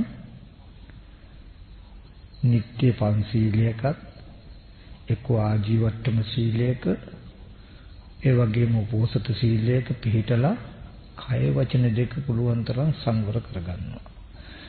කය වචන දෙක සංවර කරගත්තේ හිත සංවර කරගන්න උපකාර පිණිස. එහෙම සාය සංවර කය වචන දෙක සංවර කරගෙන නැත්නම් සීලයක පිළිතලා ඊට පස්සේ දැන් ආර්ය අෂ්ටාංග මාර්ගේ පටන් ගන්නෙ දැන් මෙච්චර කල් මගෙන් අහපු ටික අපි කරන්න ඕනේ මේ වැඩේ කියලා අහගත්ත කියන ටික ආර්ය අෂ්ටාංග මාර්ගය නෙමෙයි. ඒක කල්යාණ මිත්‍ර අසුරෙන් සද්ධර්ම ශ්‍රවණයෙන් ලැබුණු සුතමය ප්‍රඥාව. කොටෙුත්තේ මෙන්න මේකයි කියලා අහගත්තා. අහගත්ත දේ දැක ගන්න යන ගමන් මගයි ආර්ය අෂ්ටාංග මාර්ගය. ඒක සීල සමාධි ප්‍රඥා. දැන් තමන් තුලින් හැම වෙලාවෙම ආර්ය මාර්ගයේ අනුගෙන් අහලා ගන්න බෑ. ඒක තමන් තුලින් ගොඩ නැගෙන එකක්. දැන් ඕගොල්ලෝ කය වචන දෙක සංවර කරගත්තොත් සීලයක පිළිතලා අන්න තමන් තුලින් වායාම වාචා කම්මන්ත ආජීව කියන අංග තුන පිළිටි ආර්ය අෂ්ටාංග මාර්ගයේ සිල්වත් වුණා. ඊට පස්සේ අංග ටික මොකද්ද? උත්සාහයෙන් සතර සතිපට්ඨානෙ වඩලා හිත එකඟ කරගත යුතුයි. සීලයේ පිළිටන්නේ මොකටද? සීලයක පිළිතලා ඊගව අංග ටික තමන්ගේ ජීවිතය හදාගන්න වායාම සති සමාධි උත්සාහයෙන් සතර සතිපට්ඨානෙ වඩන්න ඕනේ. එහෙම හිත සමාධි කරන්නේ මොකටද? ditthi සංකප්ප. ඇත්ත ඇති හැටි බලන්න, ඇත්ත ඇති හැටි බලන විදිහට හිතන්න. මොකක්ද ඇත්ත ඇති හැටි බලන්න? මොකක්ද හිතන්නේ? කල්යාණ මිත්‍රසුර පරතෝගොසෙන් හම්බුණානේ අපිට මෙන්න මෙන්න සියලු දුක නිවෙනවා, ලෝක නිරෝධයට යනවා, කාලත්‍රි හිටින්නේ, ජරා මරණයට ඉඩ නැහැ. මෙන්න මේ ඥාන දර්ශනය හුරු කරන්න කියලා ඉගෙන ගත්තානේ. හිත වඩ ඔන්න ඕක හුරු කරන්න ටික ටික. සීලයක පිළිතලා හිත වඩමින් මෙන්න මේ ටික බලනකොට මේ ටික ටික හුරු කළොත් වෙනවා මොකද්ද? සීල සමාධි ප්‍රඥා විමුක්ති. සියලු ආශ්‍රවයන්ගෙන් කෙලෙසුන්ගෙන් හිත මිදෙනවා. මිදුනහම මිදුනා කියන නූන ඥාන දර්ශනයක් පහළ වෙනවා. එතකොට දැන් අපි දර්ශනය ඉගෙන ගත්තා. සීලයක පිළිටඬ දැන් මම කියලා දෙන්න සීලයක පිළිట్లా ඊට පස්සේ මොකද කරන්න ඕනේ? උත්සාහයෙන් සතිපට්ඨානය වඩනවා. සතිපට්ඨානය කියන්නේ වායාම සති සමාධි කියන අංග තුන සමාධියට.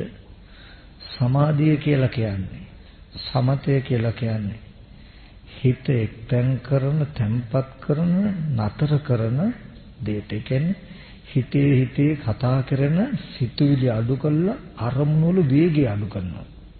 අද අපිට gedara කියලා හිතනකොට මුකුත් කරන්න බෑ. හිතිලා ඒකට කටයුතු කළාත් ඉවරනේ. අන්නේ සිහි වෙන දේ ඇත්ත බලා ගන්න පුළුවන් වෙන විදිහට සිහි වෙනකොටම ඒකට ප්‍රතිඋත්තර බඳින වේගයයි අඩු වෙන්නේ මේ සමාධිය. ඇහැට පෙනෙනකොටම මනසේ තියෙන දේ ඒකට ගැට ගහලා හිතින් කියින් කරන වේගයයි අඩු වෙන්නේ. ඒකයි සමාධිය තියෙනකොට ඇත්ත ඇති හැටි දකින්න පුළුවන් කියලා කියන්නේ ඉඩ තියෙනවා. එතකොට ඉඩ තියෙනවා. දැන් ඉඩ නැහැ. අද මේ මනසට ආයි හිතන්නවත් ඉඩ නැ කෙනෙක් සිහි වෙනකොට අරමුණේ ඇලිලා රාග සහගතව හිතලා ගොඩක් ගිහිල්ලත් ඉවරයි. අරමුණේ සිහි වෙලා ඇත්ත වෙලා ගැටිලා සමහරට මරන්න කපනකොට කඩුවත් හොයනවා වෙන්න පුළුවන්. එච්චරට මේ සිටි හැටි. යමක් සිහි වෙනකොට පෙනෙනකොට ඒකට වේගෙන් ඇලෙන ගැටෙන විදිහට ප්‍රතිඋත්තර බඳින ගතියයි අඩු වෙන්නේ මේ සමාධිය. ඒකයි සමාධිය ඕනේ කියලා කියන්නේ. සමාධිය ඇත්ත ඇති හැටි බලන්න උපකාරයි කියලා කියන්නේ ඒ නිසා. එහෙමයි උපකාර වෙන්නේ.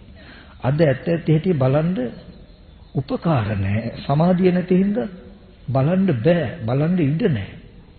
එච්චරට වේගවත් වෙලා මනස. එච්චර ඇත්ත වෙලා ඒ ලෝකය. කාරක කිව්වොත් පේන කාරකම කියලා හිත ඒකටම නැමිලම මිසක ඒක සිහි කරගන්න එකට ඉඩවත් නැහැ චුට්ටක්වත්. දශමයක්වත්. අන්නේ අර්ථයයි සමාධිය ලැබෙන්නේ. අන්නේ අර්ථය සමාධිය ලබා දෙන්නේ. ඒ නිසා සතිපට්ඨානෙ වඩනවා උත්සාහයෙන්. උත්සාහය මොකද්ද? සතිපට්ඨාන භාවනාවට නැඹුරු වෙනකොට මෙතන තියෙන සතර සම්‍යක් ප්‍රධාන වීර්යය. ඒ කියන්නේ උපං අකුසල් දුරු කළ නූපං අකුසල් නූපදවන. උපං කුසල් වැඩි දියුණු කළ නූපං කුසල් උපද්දනවා කියන හතර තියෙනවා සතිපට්ඨානය වඩන්න උත්සාහවත් වෙනකොට. ඒ කියන්නේ වැඩුණු සිහිය වැඩි දියුණු කරන නූපන් සිහිය දියුණු කරන්න නැඹුරු වෙනවා කියන්නේම අකුසල පැත්ත අතහැරලා කියන එක. ඔගොල්ලෝ සතිපට්ඨාන උත්සාහයෙන් සතිපට්ඨානෙ වඩන. සති කියන්නේ සිහිය. ප ဋ ාණ කියන්නේ පිහිටීම. සිහිය පිහිටවන්න උත්සාහවත් වෙනවා. ඒ කියන්නේ අපේ හිත ගත්තාම අද දවසේදී අලු ගොඩකට පොල්ලෙන් ගැහුවාම වගේ හිත නොඑක් අරමුණේ විසිරිලා. ඒ විසිරිලා තියෙන්නේ වෙන මොකුත් නෙමෙයි ඔය වගේ අතීත අනාගත වර්තමාන කියලා කාලත්‍රයම අනුව අරමුණු සිහි කර කර ඒවට හිතින් කියින් කරනවා. ඒවට උත්තර බදිනවා. තනියම හිතෙන්ම හිතනවා. හිතෙන්ම උත්තර දෙනවා. gedara කියලා මතක් කරනවා. මතක් කරපු gedara තමන්ම ඇත්ත වෙනවා. තමන්ම ඒකට හිතනවා. ඒ හිතපු එකට තව එකක් හිතනවා. ඔන්න ඔය යන වේගය. අන්නේ සිතුවිලි වැල් යන හිතේ කතා කරන ගතිය නතර කරන එකටයි සමතය කියලා කියන්නේ. දැන් අපි රණ්ඩුවක් හැම වුණාමත් ගමේ ගොඩේ කියන්නේ සමත මණ්ඩලයකට යනවා කියලා. ඒ කියන්නේ ඒ ආරවුල් සංසිඳවන එකට.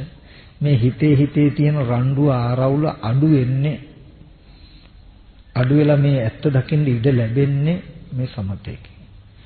ඒ හින්දා සතිපට්ඨාන භාවනාව ටික හරි හුරු කරන්න ඕනේ. එහෙම හුරු කෙරුවොත් විතරයි අන්න අර ගැටලුව විසඳ ගන්න පුළුවන්. මේ තේරෙවිල්ලක් විසඳ ගන්න යන්නේ. මේ ගැටලුවක් ලහ ගන්න යන්නේ. එහෙම නැත්නම් මේ ගැට ගැහුනොත් ආය මේ ජීවිතයේ මේ ලෝකේ විතර නෙමෙයි සසරම එකට තියෙන්නේ. එතකොට කොහොමද ඒක කරන්නේ? එක ක්‍රම තියෙයි. ඒකෙදි මේ සතිපට්ඨාන භාවනාවේදී හැම කමඨහනක්ම නැත්තම් ඕනම් භවනාවක් කරන්නත් ඉස්සෙල්ලා පරිමුඛං සතින් උපට්ඨපෙත්ත අරඤ්‍යගතෝව රුක්කමූලගතෝව ශුඤ්ඤාගාරගතෝව නිචේදති පල්ලංකං ආභුජිත්වා උජුං කායං පනිදාය පරිමුඛං සතින් උපට්ඨපෙත්ත අරඤ්‍යගතෝව රුක්කමූලගතෝව ශුඤ්ඤාගාරගතෝව කියන්නේ කැලේකට හිස්ගේකට ගහක් මුලකට ගිහිල්ලා කියලා කියන එකෙන් අදහස් කරන්නේ කැලේකටම යන්න බඩු මුට්ටු මිනිසු නැති හිස් පාළු ගේකට යන්න ගහක් මුලකට යන්න කියන එකම නෙමෙයි. ඒ වගේ ස්ථානයකට ගියාම Tamanට කාය විවේකයක් ලැබෙනවා. ඒ කියන්නේ සද්ද අඩු, ගෝසා අඩු, කලබල අඩු පරිසරයක් වෙන්න කියන එකයි එකෙන් කියන්නේ. එහෙම නැතුව කැලේකටම යන්න කියන එක නෙමෙයි. කැලේකට යන්නේ මොකක් නිසාද? ඒ අර්ථය ගන්න ඕනේ. අරණ්‍යකට යන්නේ මොකක් නිසාද? ගහම ඕලකට යන්නේ මොකක් නිසාද? කුමන අර්ථයක්ද? ඒ අර්ථයේ තියෙන මෙතන මේ ආසනය. අපිට මේක සුදුසුයි භාවනා කරන්න. ඒ විදිහට ගිහිල්ලා උජුං කායං පනිදාය කය ඍජුව පිහිටුවා ගන්නට කියන එකෙන් මතක් කළේ පර්යංක බඳගෙන ඒ ඉරියව්ව විතරමයි භවනා කරන්න ඕනේ. එහෙමමයි කියන එකකින් නෙමෙයි. ඇවිදින්මින් භවනා කළොත් ඉක්මනට තෙහෙට්ටු වෙනවා. හිටගෙන භවනා කරන්න බෑ වැඩි වෙලාවක් තෙහෙට්ටු වෙනවා. නිදාගන්න ඉරියව්ව ගන්න බෑ තීන මිද්දේට හිතෙන් නිින්ද යනවා. කෙලෙස් වෙහෙසටපත් නොවි තීන මිද්දේ වගේ කෙලෙසයකටත් වැටෙන්නේ නැතුව වැඩි වෙලාවක් ඉන්න පුළුවන් ඉරියව්ව තමයි මේ ඉඳගෙන ඉන්නේ ඉරියව්ව.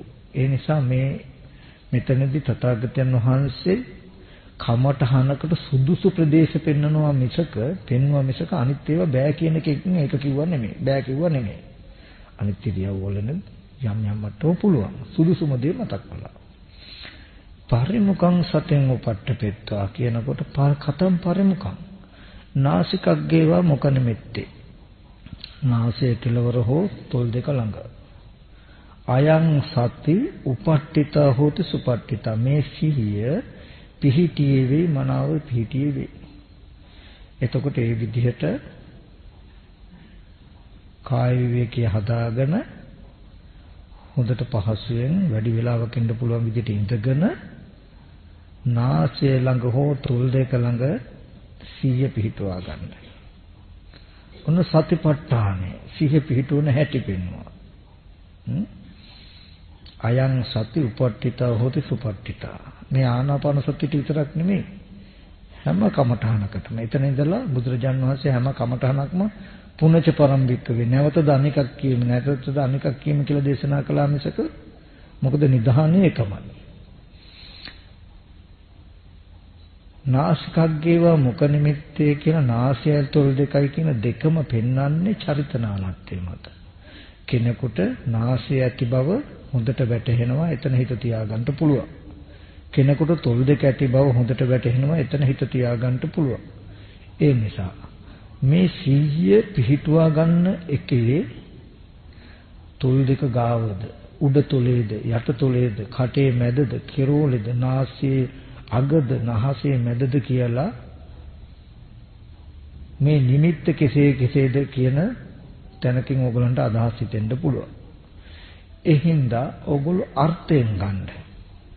අර්ථය තමයි අපේ හිත හැම වෙලාවෙම එක දේවල් සිහි කර හිතේ වේගෙන් කතා කරන බව.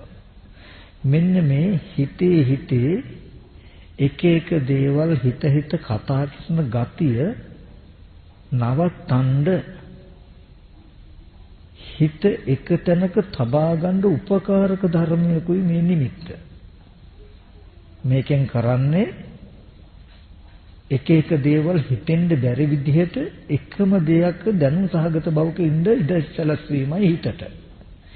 ඒ අර්ථය උපදිනවා නම් උඩුතොල බලාගෙන යටිතොල බලාගෙන තොල් දෙකම මුළු මුහු කටම නාසයම හරි තියාගෙන ඒ අර්ථය එනවා නම් ඒ ඇති.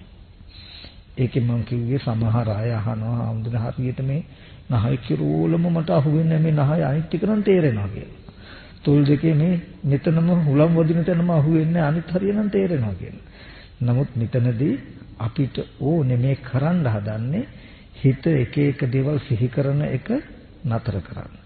ඒ නිසා තොල් දෙක ගාව හෝ නාසය ගාව හිත තියාගන්නවා. හිත යොමු කරනවා. අන්න එතකොට කියන සත්‍ය නිමිති හිත පිහිටුවා ගත්ත සිහිය පිහිටුවා ගත්ත කියලා. ඒකත් පැහැදිලි නැත්තම් අපහැදිලි නම් මම කියන්නේ Tamanට තොල් දෙක නම් හොඳට පේන්නේ. තොල් දෙකේ මෙහෙම ඇඟිල්ල තියන්න. ඇඟිලි ස්පර්ශ වෙනවා, පේනවා, තේරෙනවා. ඒ ස්පර්ශ වෙන තැනට හිත යොමු කළා. එතන දැනුම් සහගත බවක ඉඳගෙනම ඇඟිල්ල ගන්න. අන්න එතකොට ඒ තොල් දෙක ඇති බව හිතට හසු වෙලා දැනුම් සහගත බවකම ඉන්නකොට අන්න ඒකට කියනවා දැන් සති නිමිති සීය පිහිටියා කියලා. සති නිමිති හිත තියාගෙන ඉන්නවා. ඊට පස්සේ දැන් මෙහෙම සිහිය පිහිටෙව්වට සිහිය පිහිටුවාගෙන තබාගෙන ඉන්නවා. දැන් ඇතුළතින් හිතුවිලි හිතෙන ගතිය උකෙන් නතර වෙනවා. නතර වුණාට බාහිර අරමුණු සිහි වෙලා එක එක ඊට යන්න තියෙන ඉඩ නැතුව නෙමෙයි. අපේ හිත වේගවත්කම නිසා දෙපැත්තක් වෙනවා. සමහරට බුදුන් වඳිනවා උඩින් යටින් සිතුවිලි යන. ආන් ඒ වගේ දැන් සත්‍ය නිමිතිත තියාගත්තට සිහිය පිහිටලා තියෙනවා. හැබැයි ඒ අරමුණු බාහිරට යන්න පුළුවන්. ඒ නිසා සිහිය පිහිටුවාගෙන ආස්වාස ප්‍රස්වාසයට දැනුමින් ඉන්න. මේ දෙකක් මේ දෙකෙන් හිතේ වැඩ දෙකක් කරනවා. එකක් අභ්‍යන්තරව තියෙන සිතුවිලි වළක්වනවා, එකක් බාහිරට යන්න තියෙන ඉඩ වළක්වනවා. මෙන්න මේ ඕක ඇත්තටම තියෙන්නේ වර්තමාන මනෝවිද්‍යාවෙන් ගත්තාම උඩු හිත යට හිත කියලා විස්තර කරනවා ඩෙල්ටා ස්ටාර් කියලා. නමුත් එහෙම එකක් නෙමෙයි. බෞද්ධ ක්‍රමයට ඔකට කියන්නේ භවංග සිත සහ ద్వාර චිත්තය කියලා. තව පැත්තකින් ගත්තාම ඒකත් හේතුවක් තව තියෙනවා සිත සහ සිහිය කියලා. අරමුණු හිතනවා සිහි කරනවා කියලා මේ නාම ධර්ම වල ගති දෙකක් තියෙනවා. ආන් ඒකේ ක්‍රියාකාරීත්වය මේ තියෙන්නේ. ඒකෙන් හින්දා හිතට පුළුවන් යමක් හිතන්න පුළුවන් සිහි කරන්න පුළුවන්. මම වෙන දෙයක් සිහි කරනකොට වෙන දෙයක් හිතෙන්න පුළුවන්. වෙන දෙයක් හිතනකොට වෙන දෙයක් සිහි වෙන්න පුළුවන්. මෙන්න මේ නිසායි අපිට එක දෙයක් කරනකොට තව දෙයක් යටින් යනවා. එතකොට හිත සංසිඳෙන්නේ මේ සති නිමිති තියාගෙන ආනාපාන සතිය වඩන්න හෝ මේ විදිහට නුවණින් කරන්න සිහි සහ නුවණ කියලා දෙකක් තියෙනවා. ආනාපාන සතිය කිසි වෙලාවක සිහිය පිටවන්න කියලා නැහැ. ඒක තියෙන පජානාති නුවණින් දකින්න. පරිමුඛං සතින් උපට්ඨපෙත්ත හොඳට සිහිය පිටවා ගන්න. සිහිය පිටවාගෙන සෝ සතෝ අස සති සතෝ පස සති සිහියෙන් ආස්වාස කරන සිහියෙන් ප්‍රස්වාස කරන්න. දීඝං වාසසන්තෝ දීඝං අස්ස සාමිති පජානාති. දීර්ඝ කොට ආස්වාස කරනවා දීර්ඝ කොට ආස්වාස කරනවා කියලා නුවණින් දන්නවා. නුවණ. ඒ කියන්නේ තොල් දෙකේ හිත තියාගෙන ආස්වාස වෙන ප්‍රස්වාස වෙන බවට නුවණින් ඉන්නවා. මෙන්න මේ විදිහට කරනකොට ඇතුළත විතර්ක සංසිඳනවා හිත බාහිරට යන්නේ නැහැ. හැබැයි හිත වේගවත් නම් මේ වගේ භාවනාවක් කරලා නැතිනම් බඳු ආධුනික කෙනෙකුට ආනාපාන සති භාවනාවත් වඩන්න ගොඩාක් අමාරුයි. ඒ වගේ වෙලාවකදී මම කෙටි ක්‍රමයක් කියලා දෙන්න මේවා අත්දැකීම් වලින් ආපු එකක්. ඒ වගේ උපායක් කළාම මේ වගේ සතිපට්ඨාන ආදී භාවනාවක් කරගන්න මට්ටමට සිතුවිලි වල රළුකම අඩු කරගන්න පුළුවන්. ඊට පස්සේ සතිපට්ඨාන භාවනාව ටික දුර කරගෙන යනකොට අන්න අර ආයතන වෙන් කරන එක ටික ටික හඳුනා ගන්න පුළුවන්. එහෙම නැතුව කෙලින්ම අතෙන්ට එන්න බෑ. මේ විදිහට ආනාපාන සති භාවනාව කරන්න. ඒ වගේම සති නිමිත්ත හිත තියාගෙන ආධ්‍යාත්මික බාහිර කයට නැඹුරු වෙලා කයේ ඇත්තත් බලන්න.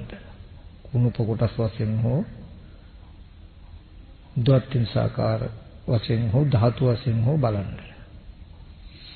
ඔය දෙකම බැරි නම් මම පොඩි උපායක් කියලා දෙන්නම්. ඒ තමයි ඔය වගේම සති නිමිති හිත තියාගන්නවා. හිත තියාගෙන ඉත්තිපිසෝ ගාථාව සජ්ජායනා කරන්න හුරු වෙන්න පෙරපසු මනසට චුට්ටක්වත් එහාට මෙහාට යන්න බැරි වෙන විදිහට. ඒ කියන්නේ ඉත්තිපිසෝ භගවා අරහං සම්මා සම්බුද්ධෝ කියලා මේ උඩින් සජ්ජායනා කරන ගම යටින් එක එක දේවල් හිතෙන් වෙනදට හිතෙනවා. එහෙම හිතෙන්න නොදී තමන්ම හොඳට සති නිමිති හිත තියාගෙන දැනුම් සහගතව ඉඳගෙන ඉත්තිපිසෝ භගවා අරහං සම්මා සම්බුද්ධෝ කියලා තමන්ම හිතනවා, තමන්ම කියනවා, තමන්මම දන්නවා. ඒ කියන දේ තුලම ඒ පිළිබඳව දැනීම ඇති වෙන විදිහටම කියනවා, කියන දේ තමන්ම දන්නවා. තමන්ම දන්න දේ තමන්ම කියනවා. කියලා ඒ කියන දේ තුලම සිහිය රඳවගෙන, දැනුම රඳවගෙන ඉතිවිසෝ ගාතාව සජ්ජායනා කරන්න. සති නිමිති තියාගන්න. මේ වගේ විනාඩි 5ක් ගන්නවා එක චුට්ටක තහකට යන්නේ නැතුව කියන තැනක. ආපහු අහකට ගියොත් විනාඩි 5 තුල ආපහු ඉතින් එහාට යන්න ආයෙත් විනාඩි 5 පටන් ගන්න ඕනේ. අපි කියමු විනාඩි 4යි තත්පර 30ක් එක චුට්ටක්වත් හිත අහකට යන්නේ නැති වෙන්න ගියා. අන්තිම තත්පර 30 දී බුදුගුණ සිහි කරනකොට හිත අහකට ගියා නම් තාම දක්ෂමද. ආයෙත් මුලින් ඉඳන්ම විනාඩි 5. ඔය විදිහට විනාඩි 5ක් චුට්ටක්වත් පෙරපසු අහකට එන්නේ නැතුව ගාථාව තුලම සිහිය තබාගෙන කියන්න පුළුවන් වෙන්න ඉන්න විනාඩි 5 හොඳටම ඊට පස්සේ ආනාපාන සතිය වඩන්න ඕන.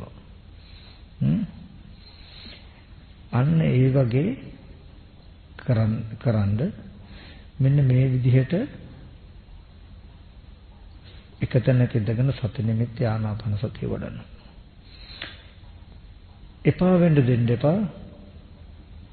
විනාඩි 10ක් හරි 15ක් හරි හිත වලලා බෑ වගේ කම්මැලි වගේ හිතෙනවා නම් අමාරුවෙන් කරන්න පටක් ගාලා නැගිටින්න. නැගිටලා හිතාමතාම සක්මන් කරන්න නැත්තම් මොන හරි තියෙන වැඩ කටයුත්තක් කරන්න කළා. එතකොට හිත එපා වෙන්නේ. ආපහු වෙනවා. කසාය බොන්න වගේ අමාරුවෙන් කිසි වෙලාවක මොකක්ද එපා. ටික දුරක් යනකම් කසාය බොන්න වගේ. හැබැයි ටිකක් එහාට ගියාට පස්සේ හරි මිහිරි අත්දැකීම් ලැබෙනවා. මේ හිතේ කතා කරන ගතිය අඩු වුණාම ඕගොල්ලන්ට නිවනින් මෙපිට මේ ලෝකයේ තුල මේ ජීවිතයේ දැනෙන සහනය මෙන්න මෙච්චරයි කියලා කියන්න බැරි සහනයක් දැනෙන. අපිට තේරෙනවා අපේ ජීවිතේ පෙරපසු මනස. ඉස්සර අපිටම වෙහෙස පිණිස, දුක පිණිස, අපහසු පිණිස පවතින සිතුවිලි උපදිනවා. උපදිනකොට බඩපපුව පිච්චෙන වගේ දැනෙනවා. අපරාධය අරක කිව්වේ, අරක කළේ, මෙහෙම වුනේ, මේ රැවටුනේ, ওই විදිහේ මේ ආනාපාන සති කමඨහන නැත්නම් මේ චිත්ත සමතේ මෙලොවම තියෙන ආනිසංසය. ඒ වගේ විතරක උපදින ගතිය ඉබේම නතර වෙනවා. එහෙම සිතුවිලි උපදින ගතිය ශනිකවම නතර වෙනවා. ඒ නිසා ඇති වෙන සහනය මෙන්න මෙච්චරයි කියලා කියන්න බෑ. ඒ නිසා මේ වගේ ටික චිත්ත සමාධිය පිණිස පවතින කමඨහනක් වඩන්න මම ඒ වගේ කමඨහන් වඩන ආකාරයන් කියලා තියෙයි. මම විතරක් නෙමෙයි බොහෝ ස්වාමීන් වහන්සේලා ඉන්නවා ඇත්තටම දක්ෂව මේ සතිපට්ඨානේ ඒ වගේ සමත කමඨහන් වඩන ආකාරයන් කියලා තියෙනවා ලියපු පොත් තියෙයි. ඒවා එකක්වත් අඩුපාඩු හෝ වැරදි නැහැ. ඒවා අපි ගන්න ඕනේ. ඉතින් මේ ඥාන දර්ශන කොටස එකතු කරගෙන ඒ රටේ ගිහි වෙන්න පුළුවන්, පැවිදි වෙන්න පුළුවන් ස්වාමීන් වහන්සේලා ගිහි අය ඔය හිත වඩන සමාධිය ඇති කරගන්න ක්‍රම ගැන ලියලා තියෙන ක්‍රම උදව් කරගෙන ටික චිත්ත සමතය ඇති කරගන්න උත්සාහවත් වෙනවා. අපි දන්නවා ඒකේ අර්ථය. අරමුණක් ඉපදුණු ගමම්ම සිහි වෙනකොටම අද දවසේදී ඒක ඇත්ත වෙලා හිතින් කීන් කිරින් කෙරිලා ඇලිලත් ගැටලත් ඉවරයි. ඔන්න ඔය ගතිය අඩු වෙනවා හිත මේ සමතේ තුලින්. එහෙම වුණොත්නේ අපිට අරමුණ වල ඇත්ත බලා ගන්න පුළුවන්. ඒ සඳහායි මේ කියන උත්තරේ තියාගන්න. එතකොට කොතනින් කවුරු මොන විදිහට කියලා දුන්නත් ඒ ක්‍රමයේ වඩන්නේ අපි මෙන්න මේ වගේ තැනකටයි කියන එක දන්න නිසා. අපිට ක්‍රමයේ තුල ගැටලුවක් නැහැ. ඒ විදිහට සතිපට්ඨානෙ වඩලා ටිකෙන් ටික හඳුන ගන්න උත්සාහවත් වෙන්න අර සීත කරන දොර ඇරලා තියෙද්දි ඇඟිල්ල ඔබල පෙන්වනවා වගේ සහේතුකව මෙන්න මේ නිසයි නිවෙනවා කියලා කියන්නේ කියලා. මෙන්න මේ නිසයි දැකපු දේ නිරුද්ධයි කියලා කියන්නේ. දැන් මම සිහි කරනකොට මනස ධර්මාරම්මන මනෝ විඤ්ඤාණයක් තියෙන්නේ. දැන් ඇහත් රූපේ චක්කු විඤ්ඤාණයක් නැහැ. මේ දෙකම එකවර තියෙන්නේ මනෝ විඤ්ඤාණය නම් තියෙන්නේ මනෝ සම්පස්සයක් නම් චක්කු විඤ්ඤාණය චක්කු සම්පස්සේ දැන් නැහැ. ඒ හින්දායි මම දැකපු දේ නැහැ කියන්නේ. කියලා සහේතුක ඔප්පු කරලා පෙන්නන්න. එතකොට මෙච්චර ඇති බවට සජීවීව වෙලා තියෙන මේ ලෝකයේ අයිස් කැටය අවුවේ තිබ්බහම යම්සේ දිය වෙයිද ඒ වගේ දිය වෙලා යයි. මේ ලෝකේ දිය වෙන්න එච්චර වෙලා යන්නේ. ඒක සහේතුකව පෙන්වන්න. ඒක නිකන් නෙමෙයි අතීතේ නිරුද්ධයි කියන්නේ. මේ හේතු ටික නැති වෙනකොට නැති වෙන නිසා. නිකන් නෙවෙයි අනාගතය ආවේ නැහැ කියන්නේ. මේ හේතු හැදිලා නැහැ කියන කම හින්දා. වර්තමානයේ හටගෙන නිරුද්ධ වෙනවා කියන්නේ නිකන් නෙමෙයි මේ ප්‍රත්‍යයෙන් උපන්න දේ මේ ප්‍රත්‍ය නැති වෙන නිසා කියලා පෙන්වන්න. එච්චරයි. ඒ ඇත්ත දැක්කොත් ඕගොල්ලෝ බුදුහාමුදුරු දේශනා කළ නිසාවත් නෙමෙයි ඒක පිළිගන්නේ. මේක අපේ ජීවිතයෙන් අපි දකින ඇත්තක් කියන තැනින් දකිනවා. එදාටයි බුදුහාමුදුරු කෙරේ ශ්‍රද්ධාව ඇති යන්නේ සුවක්ඛාතෝ භගවතා ධම්මෝ. භාග්‍යතුන් වහන්සේ මනාවකට මේ ටික දේශනා කළා තියෙනව නේද කියලා. මොකද ඒක Taman තුලින් දකින්න එක. ධර්මය කියන්නේ පුතේ ශාස්ත්‍ර අහන්න යනවා වගේ වැඩක්. ඒ කියන්නේ දැන් අපි ශාස්ත්‍රයක් අහන්න ගියොත් ඒ ශාස්ත්‍රකාරයාගේ දෙයක් කිව්වොත් හරිද වැරදිද කියලා අපි දන්නවද? ශාස්ත්‍රයක් හරි හෝ වැරදි කියලා අපි කියන්නේ කොහොමද? අපි කාගෙන් හරි ශාස්ත්‍රයක් අහන්න ගියාම ශාස්ත්‍රය හරි නියමෙට කියුණා කියලා කියන්නේ කොහොමද? එයා අපි තුලම තියෙන දෙයක් පෙන්වුවොත් අපි කියමු මම ශාස්ත්‍රය අහන්න ගියා. ඔබ වහන්සේගේ පන්සල ඉස්සරහා මේ වගේ ගහක් තියනවා නේද? ගෙදර මේ ආවාස මේ වගේ කාමර තියනවා නේද? කියලා කියනකොට ඇත්තටම මම මා තුළට මං ඉන්න පරිසරයට ආදේශ කරගන්නවා. කියන දේ තියනවා වුණොත් හරි වුණොත් මං මේ ශාස්ත්‍රය හරිද කියනවද නැද්ද? හරි කියනවා. කියන දේ ආදේශ කළා බලනකොට මට බලන්න තැනක් නැත්තම් ගැලපුණේ නැත්තම් කියනවද හරි කියලා නැහැ. එහෙම නැත්තම් තමන් ආවේ නැති වෙච්ච බඩුවක් හොයන්න නේද කියලා ඇත්තටම තමන්ගේ සිද්ධිය කියනකොට කියුණා නම් හරි කියනවනේ. ඒ වගේ මේ අහන ධර්මයේ තමන් තුළට යොදාගෙන බලන්න. පච්චත්තම් වේදිතබ්බෝ විඤ්ඤෝ නුවණැත්තන් විසින් තමන් කෙරෙහි දකින්නකොට පෙන්නකොට තමන් තුලින් පෙනුණු ඇත්තයි නේද මේ කියලා සක්ඛතෝ භගවතා ධම්ම භාග්‍යතුන් වහන්සේ මනාවකට දේශනා කළා තියෙන එක සාත්‍රය හරියට කියලා තියෙනවා වගේ. එහෙමයි බුදුරජාණන් වහන්සේගේ ධර්මයේ ගුණ දැන පැහැදීම යුක්ත වෙන්නේ. එයාගේ ශ්‍රද්ධාවට තමයි කියන්නේ මොකද්ද? සම්ප්‍රසාදන ලක්ෂණ උපක්ඛන්දන ලක්ෂණ ශ්‍රද්ධාව යුක්තයි. එහෙම නැත්නම් අවිච්ඡින්න ප්‍රසාදය කියලා කියන්නේ නොසැලෙන නොකඩෙන ශ්‍රද්ධාව යුක්තයි කියලා. ඉතින් මොකද මේ ධර්මයේ දැකලා ඇති වෙන ශ්‍රද්ධාව. ඉතින් ඒක දකින්න ඒ තරම් අපහසු නෑ. නුවණ තියෙනම් අපිට මේ ජීවිතේම මේ දුක්ඛාගත සසර එතර කරගන්න පුළුවන්. ඉතින් අපේ පින්වත් ස්වාමීන් වහන්සේලාට මේ සියලු දෙනාටත් මතක් කරන්නේ මේ බුද්ධෝත්පාද කාලයේ මනුෂ්‍ය ජීවිතයේ සද්ධර්මයේ ලැබුණු තියෙන මේ ශන සම්පත්තිය අයින් කරගන්න එපා.